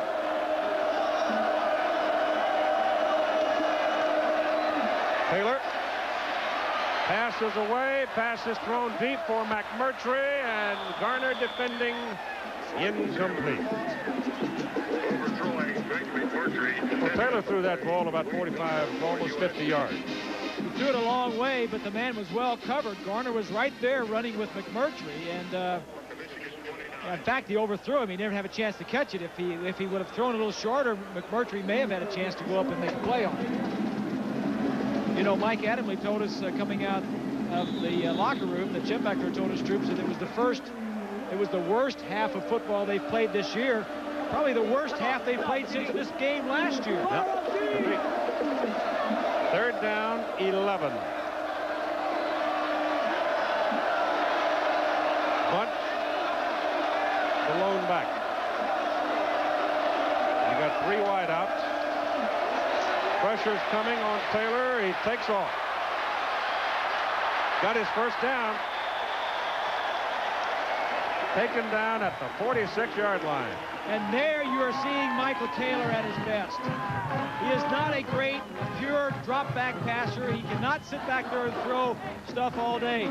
He is good at dropping back, running the quarterback draw, scrambling around, or running the option, and putting his team into the right running play by checking off at the line of scrimmage. He is an academic All-American high school player. He is very intelligent, and he is best when he's got the run and the pass working. That was only his second run of the day. Yeah, he needs to do that some more.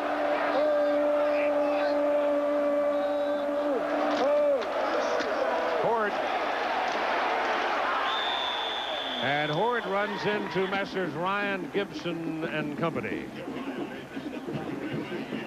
That normally means a quick stop.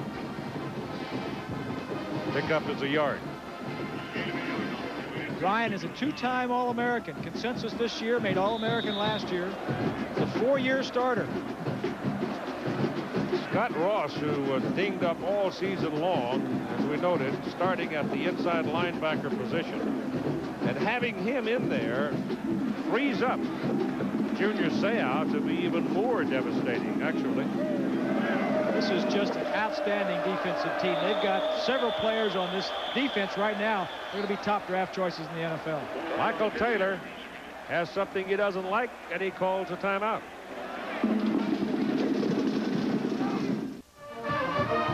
It's the inside of the control truck. Our TD Gary Larkins to the left, Director Larry Cam in the middle. That big dude on the right, that's Bob Goodrich, former tight end for Hayden Fry at SMU. They'll do anything to get a little pub. They got a few pictures to choose from down there, don't they? They sure do.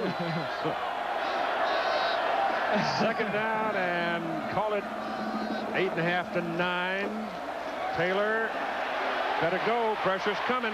Down he goes, back on the 40, and it's Ryan. You could see that Ryan had shucked the blocker and was coming. And Taylor didn't sense it, didn't feel it. Taylor had plenty of time. This is a coverage sack. 99 is Ryan. I mean, that's Owens at the top, but Ryan, number 99. Plenty of time to throw the football. Coverage is good downfield. Ryan came in with 19 sacks. That's a new USC record. Of course, he's got 20 now.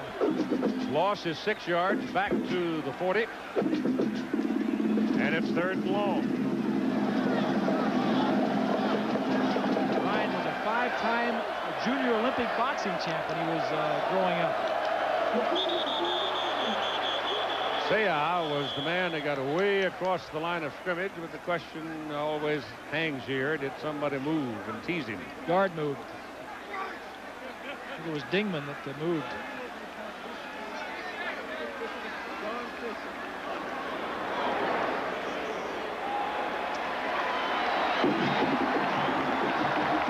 You know, we haven't called Dingman's name all day. Has he been pulling out? He hasn't made it. False start on the offense.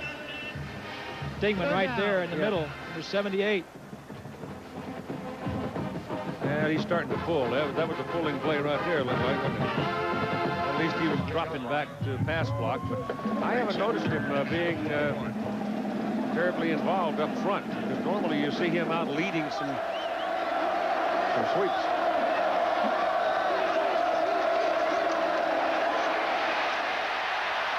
Well, he shook one off. Gets away from another, but that'll stop him. Whoa, guarantee you, that's Scott Ross, 35, and came up and really hit Michael Taylor. You know what Michael does? He goes over and pats him on the back. Hey, if you're a linebacker, you love a hit like this. I mean, you live to get in the open field and hit a quarterback as well as Ross hits Taylor right here. Of course, Taylor's got another problem right there, and he knows he can't go to his left. That's out of bounds. But that's where they'll put it, too, back there where he did step out of bounds. And it brings up 4th down, and Stapleton is in the punt. This is his 4th of the day. They're showing that they want to go after him, and they do, and he gets some spin on this one. It's over Wallace's shoulder. He goes back, and look at that. That's a dandy 7-iron. Snuggled it right up to the pin and killed it. Boom. 53-yard punt and no return, and Southern California will have it at their own 8-yard line.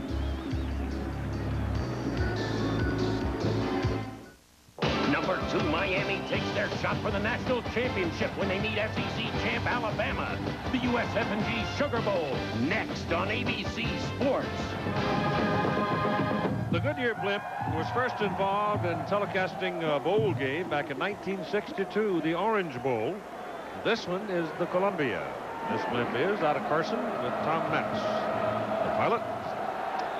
There it hangs, ever so gently. First and 10, USC. All right, the Trojans will have it at the 8. First down, they lead 10-3. Heats on the Michigan defense now to try to keep them pinned in there, and they certainly do on that play, as Irvins is upended in a hurry by Bobby Abrams, who's having a big ball game. Bobby What Michigan needs to do here is stop USC 3-and-out defensively. Offensively for Michigan the second half, they need to keep their offense on the field so they can protect their defense a little bit. SC has run 51 plays in the first half to 22 for Michigan. Michigan, on the other hand, just needs to come out and keep control of the ball game. Handed off to Holt. Holt's hunted down by Alex Marshall. Alex had the first contact on him.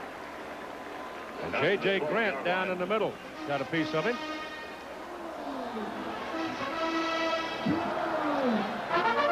The offensive leaders for Southern Cal the first half. Marinovich has moved his club well. Irvins leads with 75 yards. It also leads in receptions. Defensive leaders for Michigan. Murray, the free safety, leads with 8 tackles. On third down and a long 7. Irvins back into the lineup. And he's brought down by number 95, J.J. Grant, and the Trojans are going to have to punt from deep in their own territory. So the defense does its job for Michigan. Well, Larry Smith said that Michigan is going to force you to beat them. They're very sound. Everything they do it well. They force you to take chances, and that is not an area of the field where you want to take chances offensively.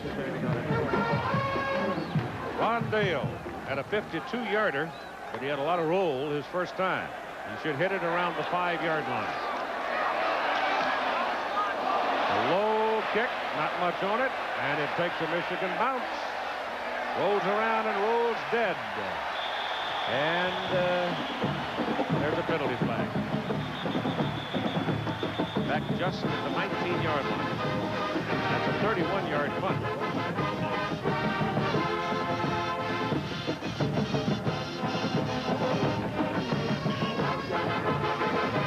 Push in the back, is that what Jim said? Well, the foul occurred way away from the play. Holding. And it's against Michigan. So the Wolverines get a bad kick, a very terribly ordinary kick out of Dale. They own the ball around the 46, 47, 41, 42-yard line, wherever they eventually would We put have a it. hold against the receiver team. It's a post for scrimmage kick ball. First down. So that backs them up an additional 10 yards, and they'll put it down at the 44-yard line. Mom and Dad. Tony Bowles, who's laid up with a knee injury. Somebody breaking the rules there, going in to talk to him. You can't do that. But Tony is going to have knee surgery and is going to have a real tough time coming back. Here's a guy who's had a tough time coming back, Pat O'Hara, who was literally the starting quarterback prior to the season, and he busted a knee really badly. Leroy Horde carries, and the Southern California defense now is swarming with fury. And he loses 3 yards on the play. Scott Ross and Tim Ryan leading the defensive charge. Chris Allen is the defensive coordinator for the Trojans, and he is mixing it up. He said sometimes they're going to have 8 or 9 men on the line of scrimmage responsible for the run. We want to stop the run and force Taylor to throw the football. The SC staff in the press box. Second down and 13 for Michigan. Taylor back, steps up and gets it down the middle, complete to Chris Callaway. And a first down just short of the Southern California 40-yard line.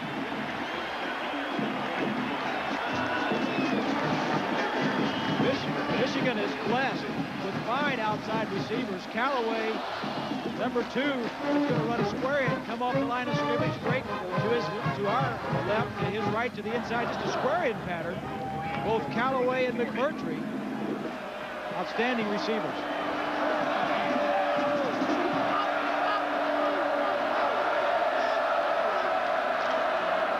Ford.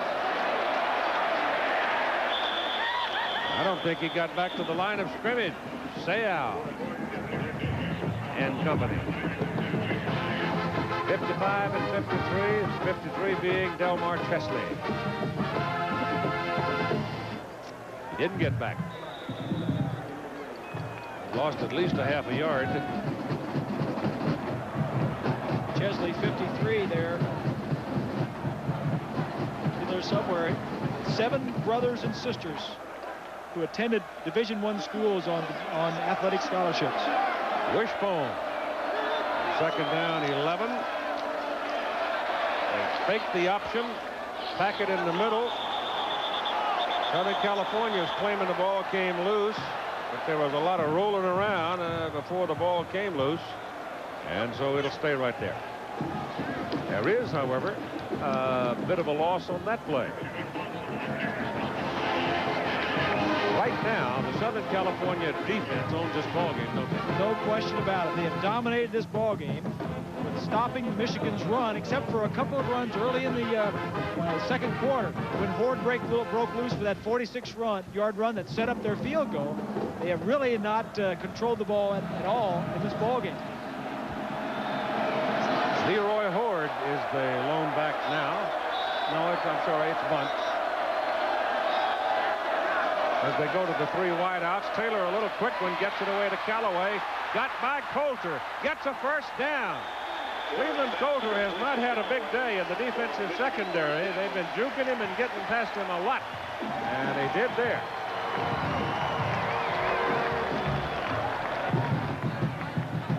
It's a short pass that picks up the first down. Cleveland Coulter, number 8, as you see right there, was an All-American last year, had knee surgery in the spring, and some people feel like he has really not returned to that form that he had in 1988. Didn't look like Barry had really control of his body either. Ball is at the 27, where it's first down for the Wolverines. 10-3, they only trail by a touchdown.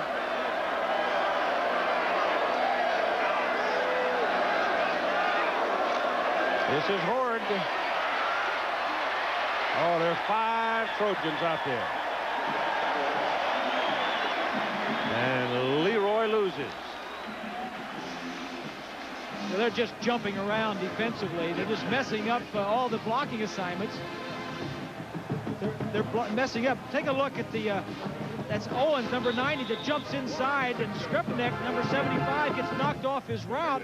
They're just into the backfield between the creases of the offensive line, messing up the blocking assignments. Schembechler, number 75, you know, sometimes when everybody's jumping around, it's best just to go straight at him. Who's working that thing? Second down. Little draw action. Horde breaks it. Look at that move.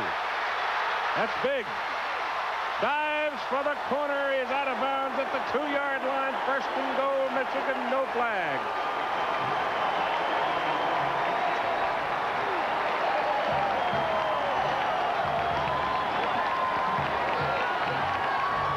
Take a look here. Here's Sayal. He's going to run himself out of it. Watch the block here, because Horde is going to follow him right through the hole on the left side of the screen. Ross runs around the block. Coulter can't make the block. And Horde makes another big play for Michigan. Ball is just inside the 2. First and goal. Bunch. Didn't get there.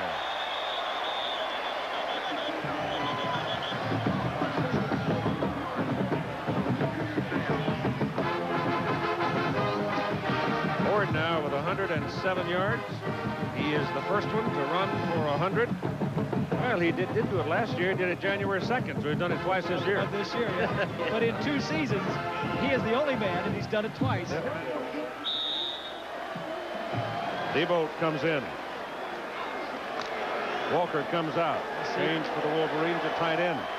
Defensively, only 5 rushing touchdowns. And only against 2 teams. Notre Dame got 4, and Arizona got 1.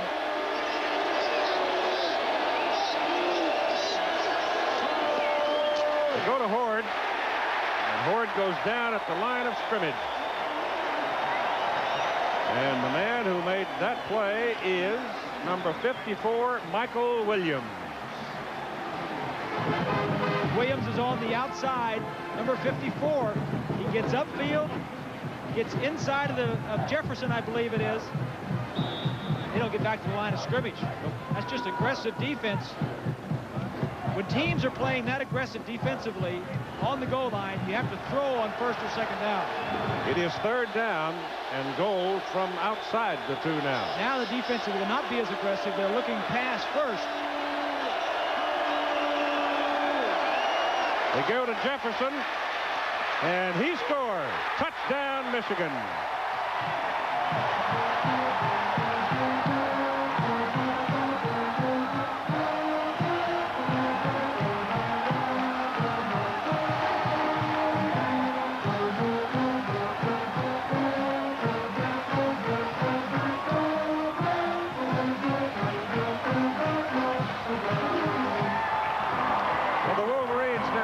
Chance to tie the score at 10. J.D. Carlson is at the ready. The hammer cocked.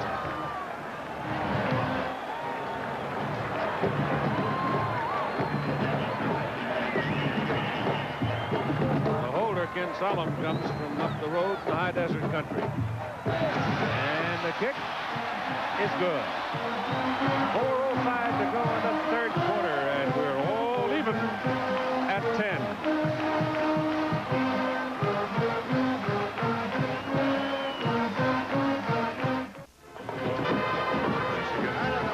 Alan Jefferson, who scored the touchdown for the Wolverines right there, finally getting a very painful calcium spur out of his leg. He's a favorite of Bo because of that. He had a stress fracture in his leg. It was so painful. He finally had surgery. The surgery came back, was practicing. He still had pain, and that's when the calcium deposit formed. And when Bo found that out, he says, I don't know how you even practice with that size of a golf ball. This time, Carlson doesn't really get it. He hit it high in the air, and it's fielded by Hanna at the 15-yard line, and he comes back to about the 24. And they do a little paint swapping down there in the tackle. In this second half of play, Michigan has 16 plays to 3 for Southern California. So this whole thing's turned around. Exactly what Michigan needed to do to protect their defense. Offensively stay on the field. Take a look from behind the defense. 32 is Bunch. He weighs 240, like an offensive guard out there. Ross gets there, but not in time as Jefferson gets into the end zone. Yeah, Bunch took Carrier down, who was the key man on that play. All right, the Trojans ball, first down at their 24.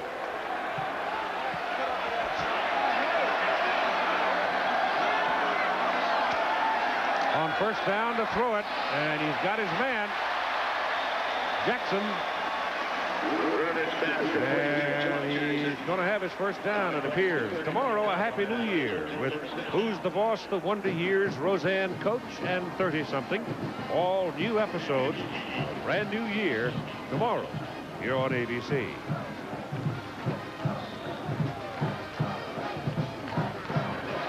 Trojans now getting a little daylight behind them, up to the 36. Pick up of 12.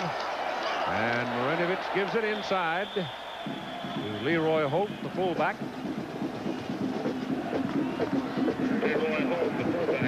He got about 5 yards. No, this is exactly the type of game that we expected. Defensive struggle, sound both ways, nothing easy. Here's Marshall, 59, slides back to the inside. You know, there are so many good players on these teams. The flashy ones, like Marshall, is not, doesn't get a lot of the credit, but certainly is a fine football player. Holt. Oh, picked his way through there nicely and picked up a first down. Up to the 49-yard line. Florida State jumping all over Nebraska. Well, there's a team there that lost 2 games to start the season. Maybe as good as anybody. You talk about national championships. You're right. They lost 2 games early in the year. Yep. Who do you vote for a national championship? You vote the team that's best at the end of the year, or the team that did the best throughout the year? I couldn't vote for a team with 2 losses. I'm sorry. Much as I like Bobby Bowden and the Seminoles. Ricky Irvins on first down will have 4. And so Southern California now going back to the muscle game and hanging away and moving it. Time remaining in the third quarter, 2:40. Lights are on. Didn't get a chance to look around the countryside today. We had that ocean haze blow in about mid-morning and closed off the view of the San Gabriel Mountains. Haven't seen them all day.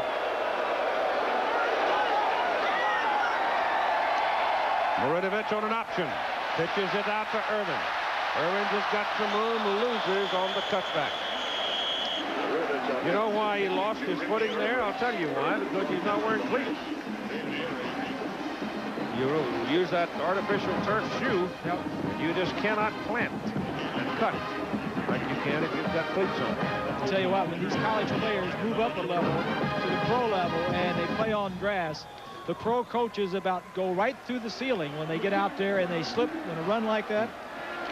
They get those longer cleats on real quick. He had another 8, 9, 10 yards. He makes the cut.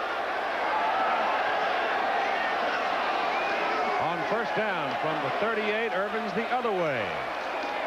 And again, 4 yards. 4.5. Maybe 5.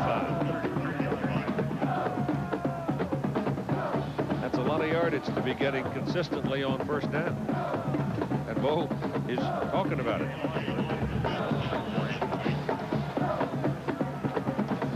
You know, Schembechler in his 27 seasons has never had a losing season, which is just amazing to me.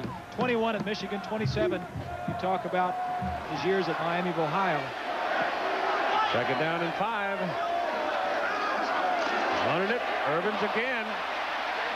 This time, Marshall gets him by the coattail and stops him at the 34. And that's a loss of a yard.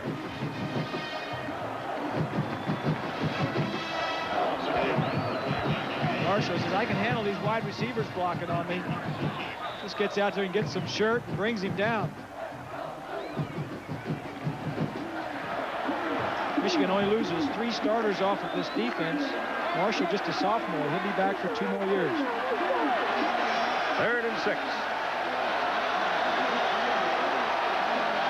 Albrecht, the tight end, is in motion. Marinovich gives up some ground to get some room. And now he'll go down on a sack, running out of real estate and taken down at the 43 by Trip Wellborn and Otis Williams.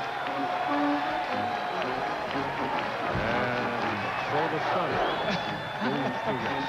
That's that rabbit over the hill.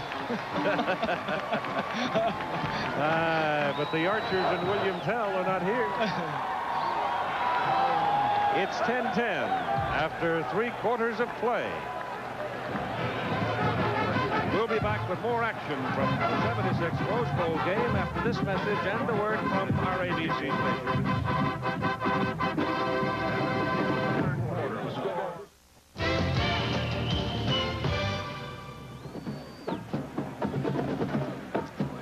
Southern California will have to give up the football now on 4th down and 15, and Mark Preston is in there. He's a pretty good pooch kicker. Going to try to kill it deep, knock it down in the corner somewhere.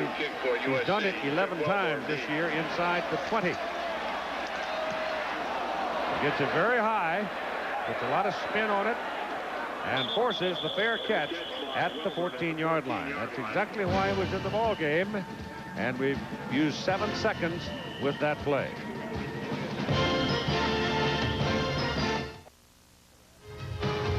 In the 75th Rose Bowl game last January 2nd, the MVP was a running back who did not start. Number 33, Leroy Horde, scored 2 touchdowns in the 4th quarter, gained 142 yards, was a principal performer in Michigan's 22-14 win over Southern California. Horde was the only running back to rush for 100 yards against Southern California's defense last season, and he sure picked the right time and place to do it. Not having a bad day today either. All right, Michigan will put it in play from their own 14. And Horde is the deep man out of that I formation. He now goes in motion. And they give it to Garrett Bunt. And he isn't going anywhere. Of a yard stopped by Tim Ryan. 99 Ryan's going to be underneath him and credited with the tackle.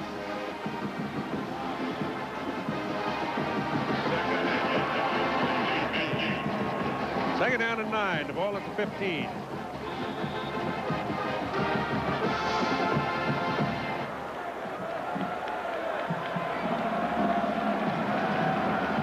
.10 tie between Southern California and Michigan. Taylor back. Screen pass. Leroy Horde. And stop at the 20-yard line. Taylor's pass complete to Leroy Horde. Here's a look at the third quarter stats. SC still dominating, but the third quarter alone, Michigan caught up a little bit. Time of possession not nearly as much in favor. Total yardage still very much on USC's side. Big thing in that quarter is Michigan scored 7 points to tie the ball game. SC was shut out.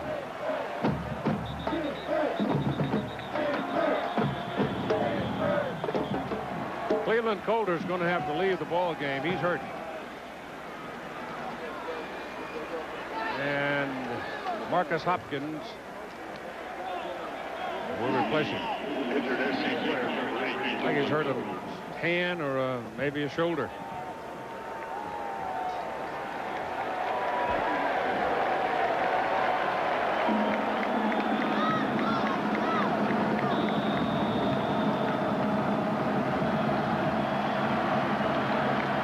Third down and 4 for Michigan.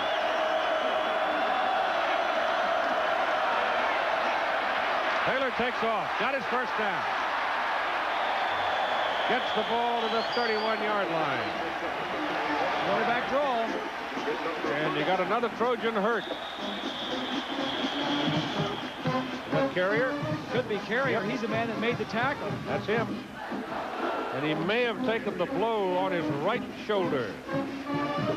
Taylor, he hit Taylor right about the right knee, and he has not recovered from it.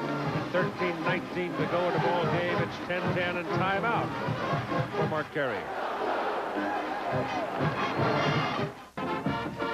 Looked like Mark Carrier might have had a stinger,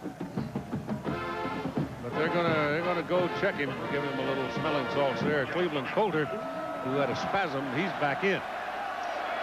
And it's first down Michigan from the 31 as Taylor throws to the sidelines. McMurtry wheels it in, and first down Wolverines at the 45. Wayne Garner brought him down. And there was no secondary defense behind Garner. If Wayne doesn't get McMurtry, see you later. That's why the out was there. He ran him off, ran him deep, about 15, 20 yards, and then broke to the sideline. And it was like pitch and catch. Michael Taylor is good at running the option, running the quarterback draw, which he just did. Take a look at Lloyd Carr, the defensive coordinator, trying to get something going to stop the SC running game. Taylor's hit 4 in a row for 52 yards, and first down Wolverines. Handed off, nothing. Loss on the play. Ryan penetrating, got Horde, and Sayal, he came. Top of your screen, that's 55 Sayal. He's got the penetration to turn him back inside. That's just playing aggressive defense on the offensive side of the line of scrimmage. Loss of 2, second down and 12. Ball resting at the Michigan 43, and it's even 10-10.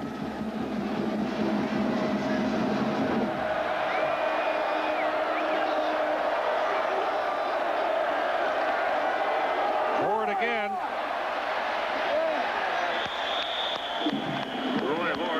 46-yard line. Ryan had a piece of that again with Coulter. And Owens. You know, Leroy Horde, we were talking about him early in the ballgame. He's been in the doghouse a little bit. You know, his mother was at campus a while back and noticed that he had a lot of keys on his keychains. And what are all those keys for? He said, well, this is for my dorm, this is for my locker, this is for my mailbox. He said, this is for Bo's doghouse. He spends so much time in there. He said, I got my own key, but now that Bo's leaving, he says, I guess I won't need it. Taylor to throw it. Pass is good to McMurtry, but that is short of the first down. It'll be 4th down and about 3, and Garner defending. They're trying to put McMurtry over there on Garner. Greg's a little bit bigger. But so far, he hasn't shown that he can outrun him. You know, they didn't pick up the first down, Keith, and it looks as though they're going to punt it away. But it was a key drive. They started on their own 14-yard line, and they moved the ball out just about to the 50, a little bit past the 50. If everything goes well, they'll turn it over to SC down in their end of the territory. You want to play field position at this end of the stage of the ball game. Well, they almost blocked it again. And they're going to mark it where? At the 8. Not bad. Not bad at all. Big series for Michigan. 41-yard punt. And knocked out of bounds at the SC 8.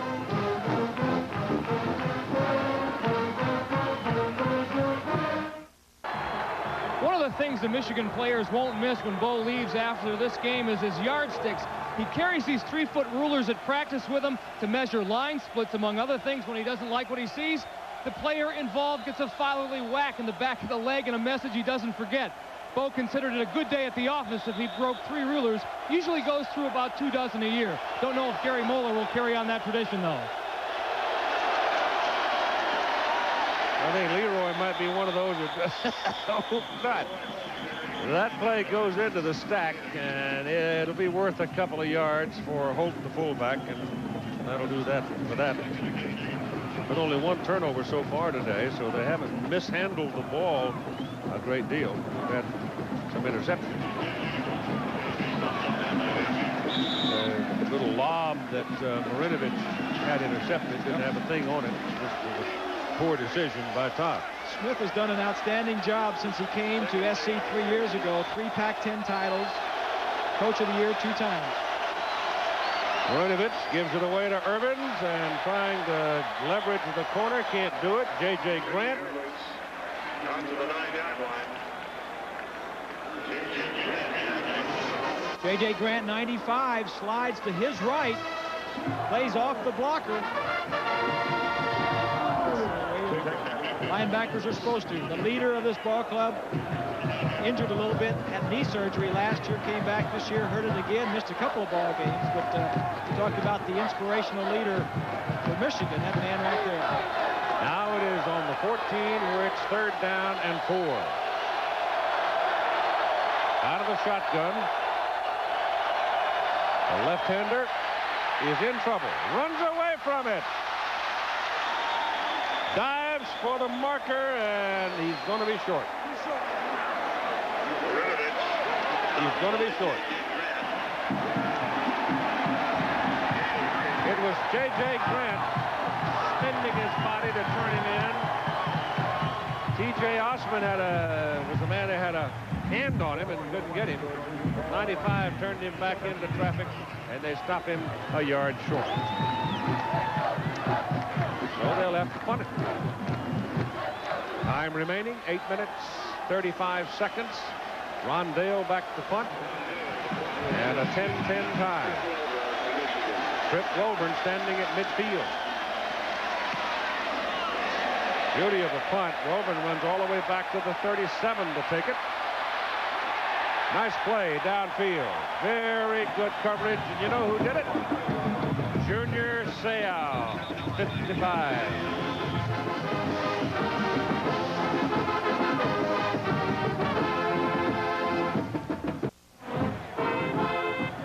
Captain Tom Mattis on the left. Bob Rosedale on the right. And that one closest to the camera, acting funny, is Peaches. Todd Langford. The Goodyear Blimp Columbia out of Carl's, California. 65th year that Goodyear Blimps have flown over sporting events about the nation. Michael Taylor back on 1st down from the 38. Penalty flag goes down. And that flag was thrown maybe by the umpire and thrown quite a ways. The play went to the far sideline and not much on it, but let's see about this yellow flag.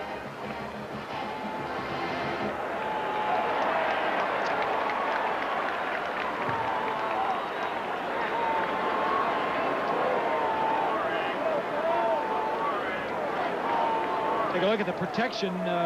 First down passing. Hold on the offense. First down. I think that's Elliott, number 69 on 90, Owens, pushing him past there. He looked like he had a fistful of jerseys. But, it looked like what it was. You know, the last time we had a tie in the Rose Bowl, Bob? 1927. Is that right? You know who the coaches were? It was between Alabama and Stanford. It was 7-7. It was Wallace Wade and Pop Warner. Is that right? Long time. Sure would have known that one. 10-10 tie, 8:13 to play, and Taylor gives it. Oh, it's dropped. Rolling around. Taylor gets it. That play had disaster written on it from the start. It didn't look like the running back was even waiting for the ball. No, Horde just dropped it. He didn't expect it. You know what's happened? He checks off. There was a check off. He obviously didn't hear the check off. No. And Michigan is lucky to get this ball back. They had a great opportunity to take advantage of field position after that punt. They've had a holding penalty and that messed up running play.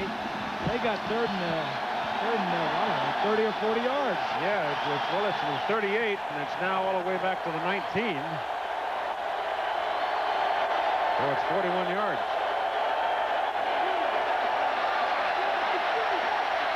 Here's Horde on the screen. Got away from it. At least the first wave, and to give a little room for Stapleton as he got up to about the 27-yard line. So Chris will have to come on into the ball game now. And unless they can, let's see now, they put it at the 28-yard line, and it'll be third down and 20. They got some of it back. It's a 10-10 tie, 6 minutes and 45 seconds to play in the football game.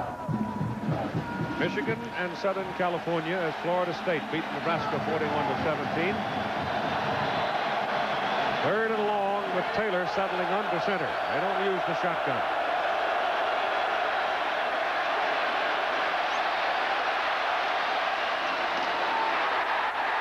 It's good.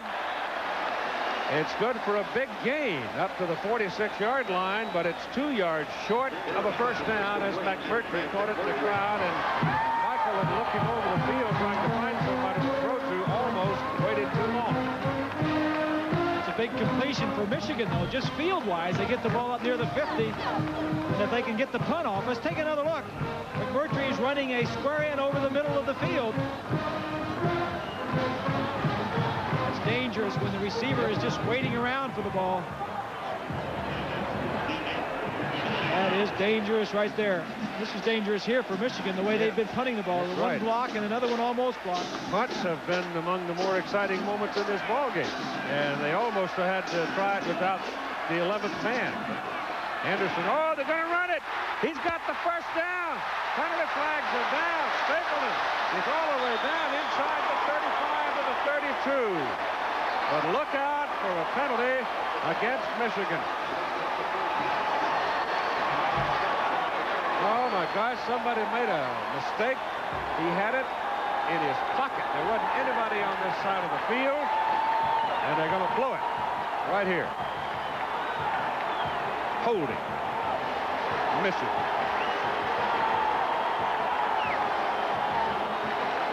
Well, Bo has been known to be conservative over the years, but he's certainly not being that way in his last game.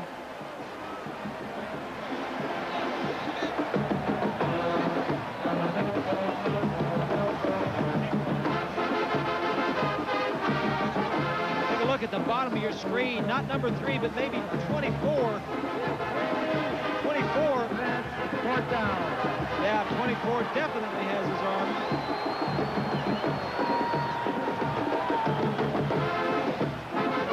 Good call. Good call. I think they just flagged the side of the bench, too. There's a lot of noise going on around the Michigan side. Bo's last game, he may get teased right out of here.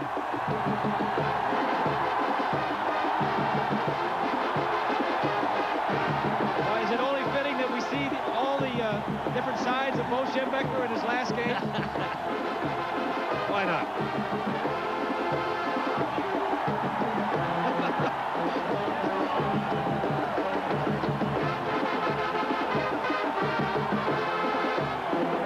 He is a competitor. He is a lot of things. He has a sense of humor. He'll laugh at himself. He is a competitor. Right there, he isn't yelling at the officials. He's yelling something out to his players. But instead of being in a position to pin Southern California back, after that little siege, Southern California ought to have the ball at least on their 40, if not midfield. Bottom line, it was a good call.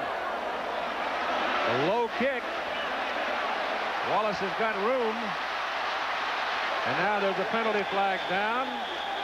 And it's probably clipping against Southern California because one of Welborn was taken down back on the 40-yard line.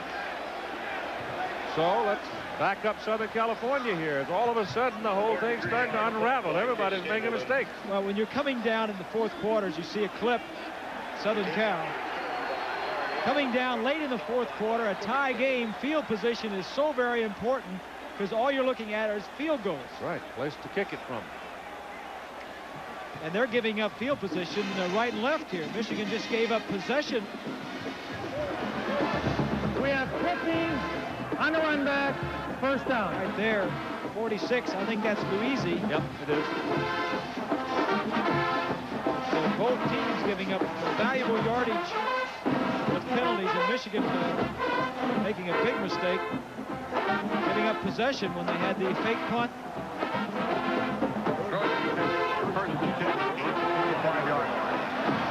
So Southern California has it now at the 25. Urbans with the ball. And taken down by Eric Anderson.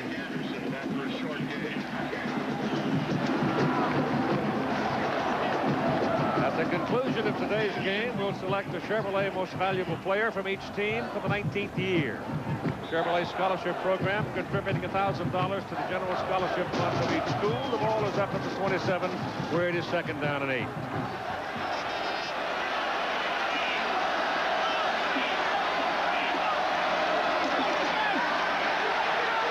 Marinovich steps away from the pressure and drills the ball into the 31-yard line to Leroy Holt. And got to go to the 35 to get the first down.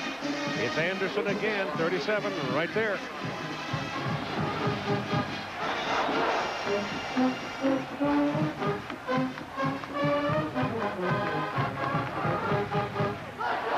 Four minutes and 10 seconds to play in a 10-10 tie. Field position, field position, field position.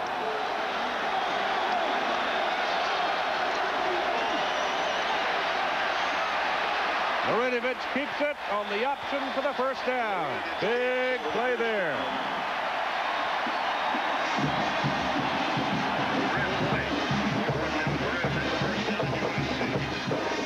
Kid's a gamer, isn't he? Certainly is, and that is one of the big reasons that this running game is so tough to defend. Lloyd Carr, the defensive coordinator for Michigan, says not only can they run the ball well, but Marinovich this year is running the option much more than they did last year with Rodney Peete, even though Peete was a better runner.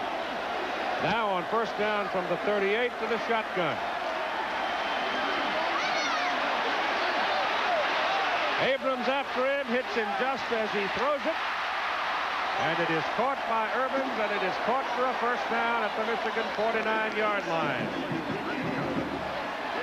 And the clock shows 3:25 to play in the game.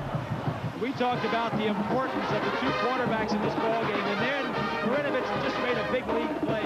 Outside the pocket, knew he had plenty of time, knew exactly how much time, and made a big completion.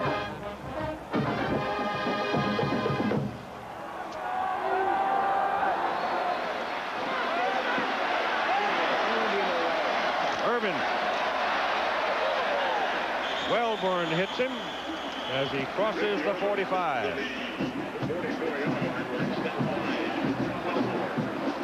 That's about a 5-yard pickup. Well, right now, Urbans has 104 yards. 4 yards, and what now? John Matsko, the offensive coordinator for SC, and Larry Smith. We got 2 minutes and 50 seconds. There's Matsko. Plenty of time on the clock. In fact, we don't want to rush this. We don't want to get down too soon and make our attempt. They're in great shape. A lot of timeouts left.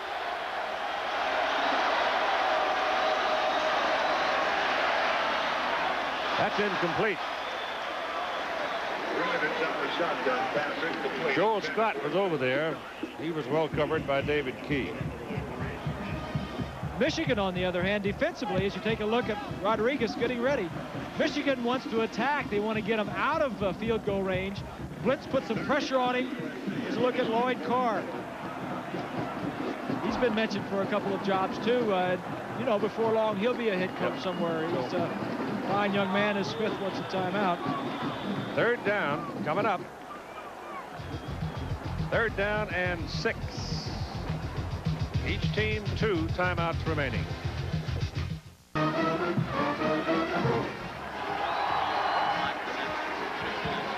Time remaining 2 minutes and 29 seconds in this 76th Rose Bowl. And we're struggling at 10-10. As I look at that 10-10, I'm reminded of what Hayden Fry told us earlier in the season about a tie last year between Michigan and Iowa. Yep. Bo went to the center of the field to shake Hayden's hand. Yep. Bo said to Hayden, "What a waste of time." Yeah, that was after his people dropped the ball on the Iowa 1. Lost it. Yeah. Marinovich working out of the shotgun on 3rd down and 6. That's good to Jackson, and a 1st down. Now they're getting close. 1st down at the Michigan 24-yard line at 2 minutes and 22 seconds to play in the ball game.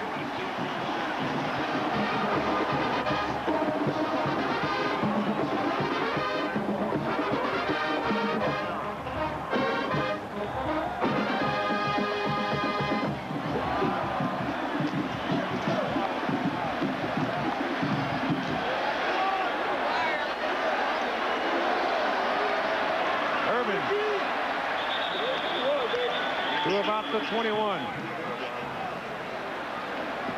The Southern California offensive front now is getting a very good surge against the Michigan defenders because Michigan's trying to gap, trying to slant, trying to find a way. And sometimes it forces you into just enough off balance that they can buck you out of there. Their style is bend, don't break. They cannot bend anymore.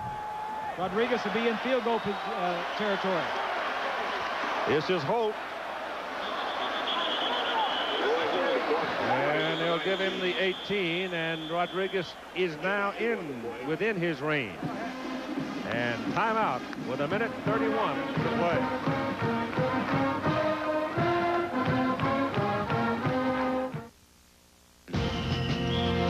The 76th Rose Bowl. This ABC Sports exclusive has been brought to you by Today Chevrolet, who invite you to see why nobody's winning like the heartbeat of America. By UPS, fast, efficient service to 175 countries and territories worldwide. By Extra Strength Tylenol, the pain reliever hospitals use most. And by Ultra Slim Fast. Give us a week, we'll take off the weight.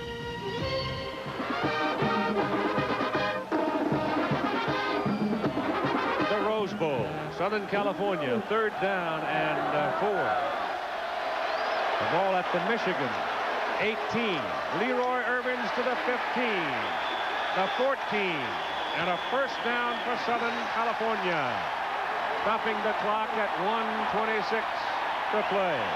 Bo Schembechler trying to go out after 21 years at Michigan, a winner. Larry Smith, who served on his staff for 6 years as an assistant, trying to win his first ever as the coach of the Trojans. And it has been an old-fashioned Donnybrook to this point. Marinovich to Urbans again, bouncing outside. Ricky Urbans, touchdown, Southern California.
get a shot, but then Irvin jumps to the outside as Welburn misses the tackle.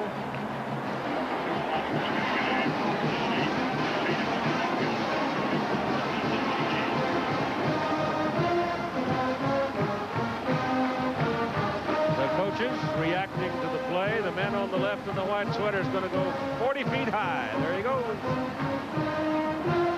It's a very emotional game. Both sides, obviously for Schembechler his last game. But Smith has never won a Rose Bowl. He's been in it 3 years in a row.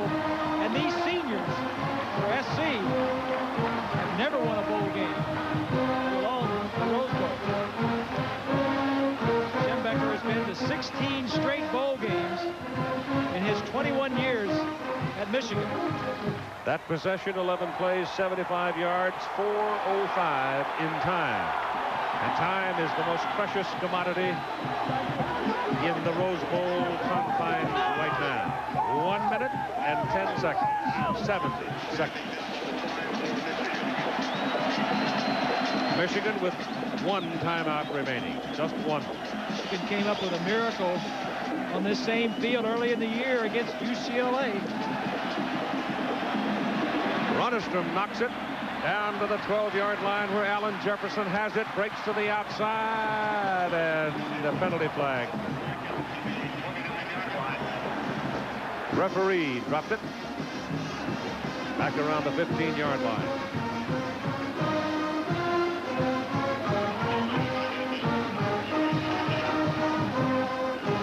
Going against Southern California. Personal foul against the Trojans. They used 4 seconds.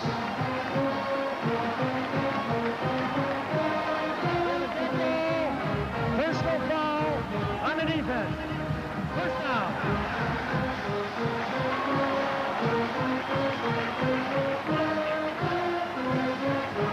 What do you do? Personal foul on Hollingswest. Gives Michigan good field position. They only have 1 timeout yet. I think this may be, David Bernson says it's the best starting point they've had in a possession. Up on their 44. Todd Barry's been our spotter today. Thank you, gentlemen, for another good season. First down. And Michael Taylor back, steps up under the pressure and throws to the sidelines and throws short. Chris Callaway was there in front of Dwayne Garner. This is where the pressure, the defensive line and linebackers of SC really come into play. They're good at rushing the passer. Owens and Ryan and Seau. Michigan is not as good at protecting the passer as those guys are rushing the That passer. big fella right there is the one that sends them to Tom Rogovan. Second down and 10 for Michigan from their 44 with 1:01 to play. USC 17, Michigan 10. Passes away underneath. It is incomplete. Bunch was there, and in desperation, Michael Taylor was trying to get the ball to him, but Jared didn't know it because he was not the designated receiver. This is the type of game right now that Southern Cal defensively likes. They like to rush the passer.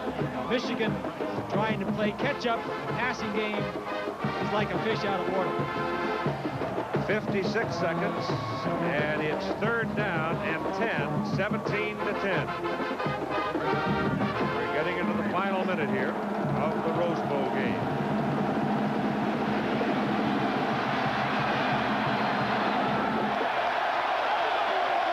Taylor's got to buy some time. He's got to roll it out. He's got to get out of there somehow and get some time.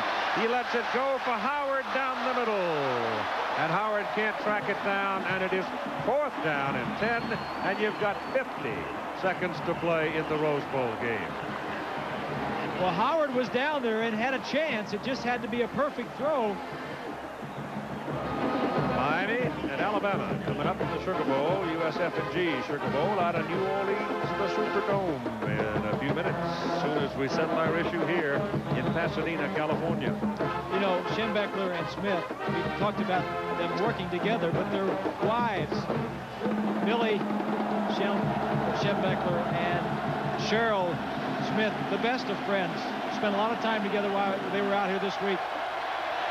Could be the last play for Bo Schembechler, and his quarterback will be sacked inside the 25-yard line. Craig Hartsacker and Junior Seau.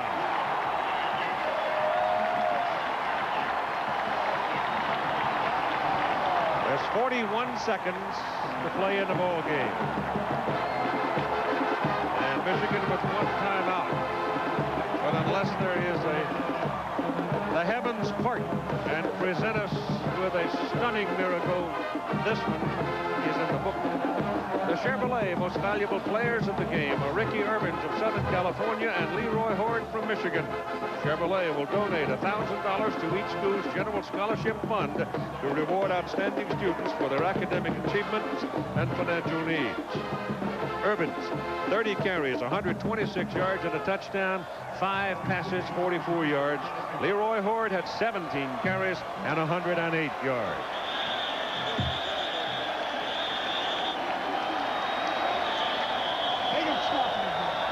Whistles, stop them. Time remaining, you see, 36 seconds. In 21 years at Michigan, that man won 14 Big Ten titles. He finished in the top 10, 16 of those 21 years in the national rankings. Well, he walks away from his coaching career at Michigan with the respect of virtually everybody I've ever talked to. I've known him a long time, and I've talked to him myself many times. I spent a lot of time with him.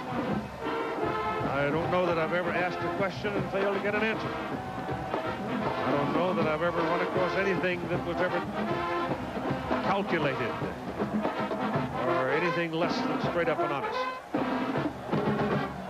The thing that I noticed working with him the last few years is several traits: honesty, integrity, his fairness, sincerity, his modesty, his competitiveness. He's a father figure to these kids, and you ask him what he'll miss most. It's the kids. Yep. No question. But when it's time, the important thing is to know it, right?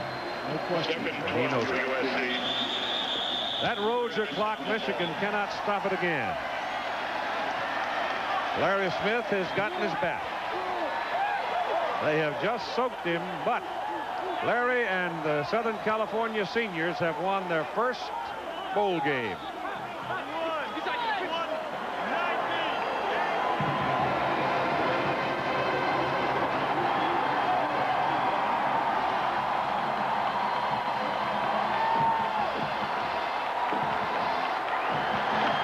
There's his ride. And going straight across the field to shake his hand will be his old boss, old Schembechler.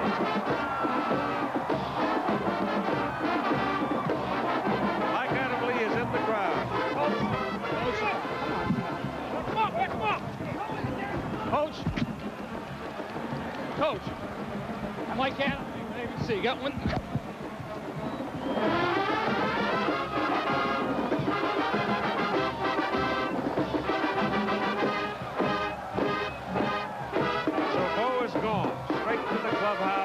Losing his last game 17-10. Here's Jack Arute with a winner. Well, Coach, it looks like the third time was finally the charmer for you. Congratulations. Thank you. It's just basic football. I think that second half we finally got back up control with our defense. Kicking game came through. It was a combination. It was really just a great team game.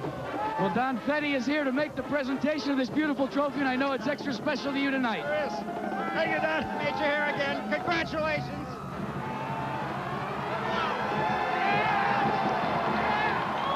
So it is done. Southern California wins it 17-10.